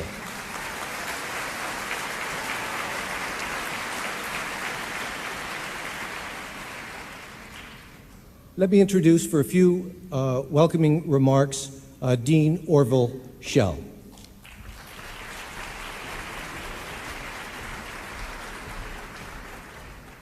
Well, thanks, Steve. It's very gratifying to see you all here on this eve of, I think, some unprecedented events. And I suspect I know why most of you are here. You could be home with your families, at a movie, having dinner, but I think it's this sense that the country is heading into some very uncharted waters, and that, in fact, we really have not had a chance to have the kind of discussion that might have led of force or the believable threat of it. And every betrayal along that road, particularly the 1991 decision of the Bush administration to leave Saddam Hussein in power, and not just to leave him in power, but to stand by while he used helicopter gunships to massacre again and humiliate again and torture again what I refuse to call, I decline to call his own people, but the people of Iraq who were slaves then and will be free tomorrow. This policy, which was dictated by the regime of Saudi Arabia that didn't want regime change in its region and still doesn't, and for very good reasons, and didn't want the emancipation of the Shia Muslims, those were the consequences of diplomacy, secret diplomacy, sometimes open otherwise, and of compromise. If I could see you all, which I can't because the lights are in my eyes, I would ask you to put up your hands if you favor, any of you, the removal of the no-fly zones that have for the past dozen years or so protected the people of Kurdistan and of southern Iraq. Perhaps I could sense a rustle if many hands went up. Nobody wants to do that. Well then, we've been at war with Saddam Hussein for some time, haven't we? And we are at war with him now.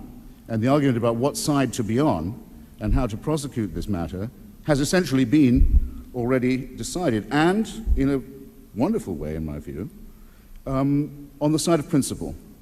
We have demonstrated in the northern sixth of Iraq, the area that's roughly contiguous with Kurdistan, we've already demonstrated that regime change is no utopia. Already in that part of Iraq, emancipated from the rule of a sadistic megalomaniac, there's a party system, there are 21 newspapers, there are 3 female high court judges, there are internet cafes, and the oil revenues, because this area is under sanctions too, scarce as they are spent on the reconstruction of the country's roads and schools and hospitals, and not on the upkeep of a parasitic and aggressive military oligarchy. It's already been proved, and by the way, this gain, this enormous gain from the interventionist regime change policy may have to be defended not just against Iraq, but also against Turkey, in which case those of us who favor regime change are obliged to say, as I do, that we would be on their side still. And it would be a good slogan for the peace movement, I think, to demand down with Turkish unilateralism in Iraq. But somehow they can't seem to muster that kind of energy. Now, I don't have to go all the way back to 91, all the way back to 78, where Paul Wolfowitz began this argument. Just take it to 1989. Finally, it seemed to most of us that the discredited, bankrupt, sinister idea of the one-party state, the one-party regime, had been finally banished. In an enormous shout of liberation, those regimes collapsed from one end of Europe to another, and one of the great moments of human emancipation was consummated. We looked forward then, some of us, to a peace dividend. Some of you will cast your minds back that far. We thought that perhaps a new era in international relations and internal affairs was dawning, but we've been cheated of this, and we're at this grave hour now because of the survivors of the ridiculous idea of the worshipped one man, one rule, one party regime. Saddam Hussein invaded Kuwait. Slobodan Milosevic tried to create a greater Serbia. Kim Jong-il, even as South Korea was evolving under the heroic, in my opinion, campaign leadership of Kim Dae-jung into something like a functioning democracy, was using this time to become an international plutonium merchant. And now these people have been joined in what I would call a sort of Hitler-Stalin pact by an even more... A state called Iraq, which is a kind of synthetic but real country formed in 1920 through 24, carved out of lines in the sand, which has endured decades of a very difficult and troubled history. Whether or not the Bush administration's desire to both topple Saddam Hussein and disarm his country is both justified and wise is the point of departure for tonight's discussion and debate. It is our hope that in the 2 hours that we have this evening, that we will challenge received opinion, that we will remark upon some of the shibboleths and canards that have affected and deformed much of what has passed for debate, that we will try to explore some of the ironies and paradoxes that have, for many people, exploded old categories of what has heretofore been thought to be the left position or the right position. We seek to find the right position, the moral position, a position consistent with what we understand to be the Republic's interests and indeed the interests of securing peace with justice for peoples all over the world, including our own. Let us begin, and I will introduce each of the speakers in turn. And for the first period, they will each have about 12 minutes.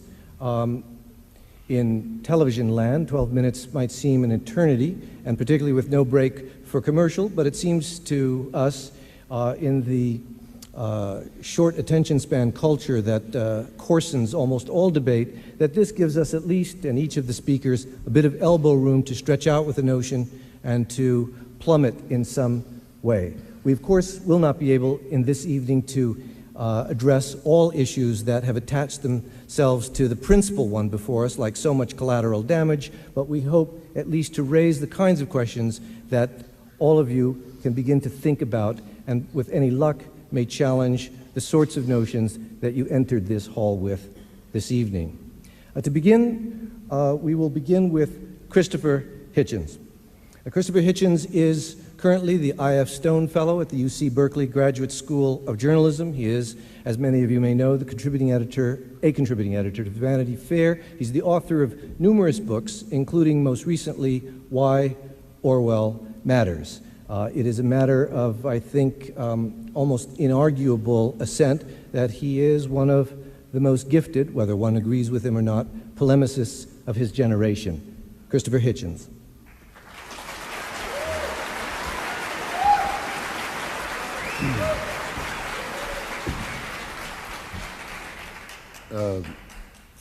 Thank you, Steve, for a very handsome introduction. Thanks also to your suspiciously long list of sponsors. It seems almost consensual, the way you phrased it. And to the LA Times and the LA Weekly, particularly, for their energy in this. And I'd like also, in a fraternal spirit, to offer my opening thanks also to the anti-war movement for so bravely... I hope that wonderful applause doesn't come out of my time. To a more hopeful end to what I think could be a quite tragic scenario. I think there is a kind of a food chain of events that has to happen in order for those kinds of discussions to have real effect. Starts with an issue, it goes to the media, gets vectored into the public, and ultimately back to the media and up to those who formulate policy. And I think this is really what has been missing. Those synapses have not been firing correctly. And I think many of you, like me, have probably a little weary of hearing people yell at each other on television. So this debate provides a more formal structure, as Steve said, and it's the kind of event that I think we ought to have more of, particularly on the media. It's the second debate. We had one up at the University of California, Berkeley, with Mark Danner and Christopher Hitchens, and Steve came up and thought this is a great idea. Indeed it is. And I very much hope that this will be one of many of these debates that we can have here on the West Coast with these congeries of organizations and the Los Angeles Times. So Steve, thanks for taking this on.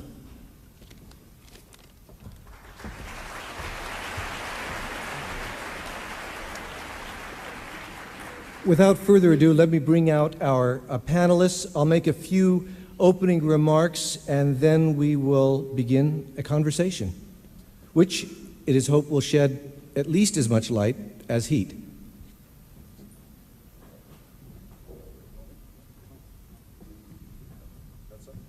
Right. Christopher, why don't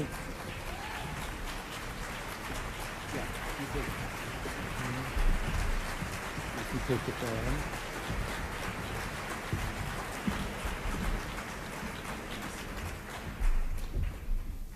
Because we're also being broadcast by radio, it will be important for all of us from time to time to exercise the most stringent discipline, and insofar as we're humanly capable of, not interrupt each other, even though every fiber in our bodies may desire it, so that the listening audience can actually know who is speaking. And I will from time to time reintroduce the panelists as the occasion warrants.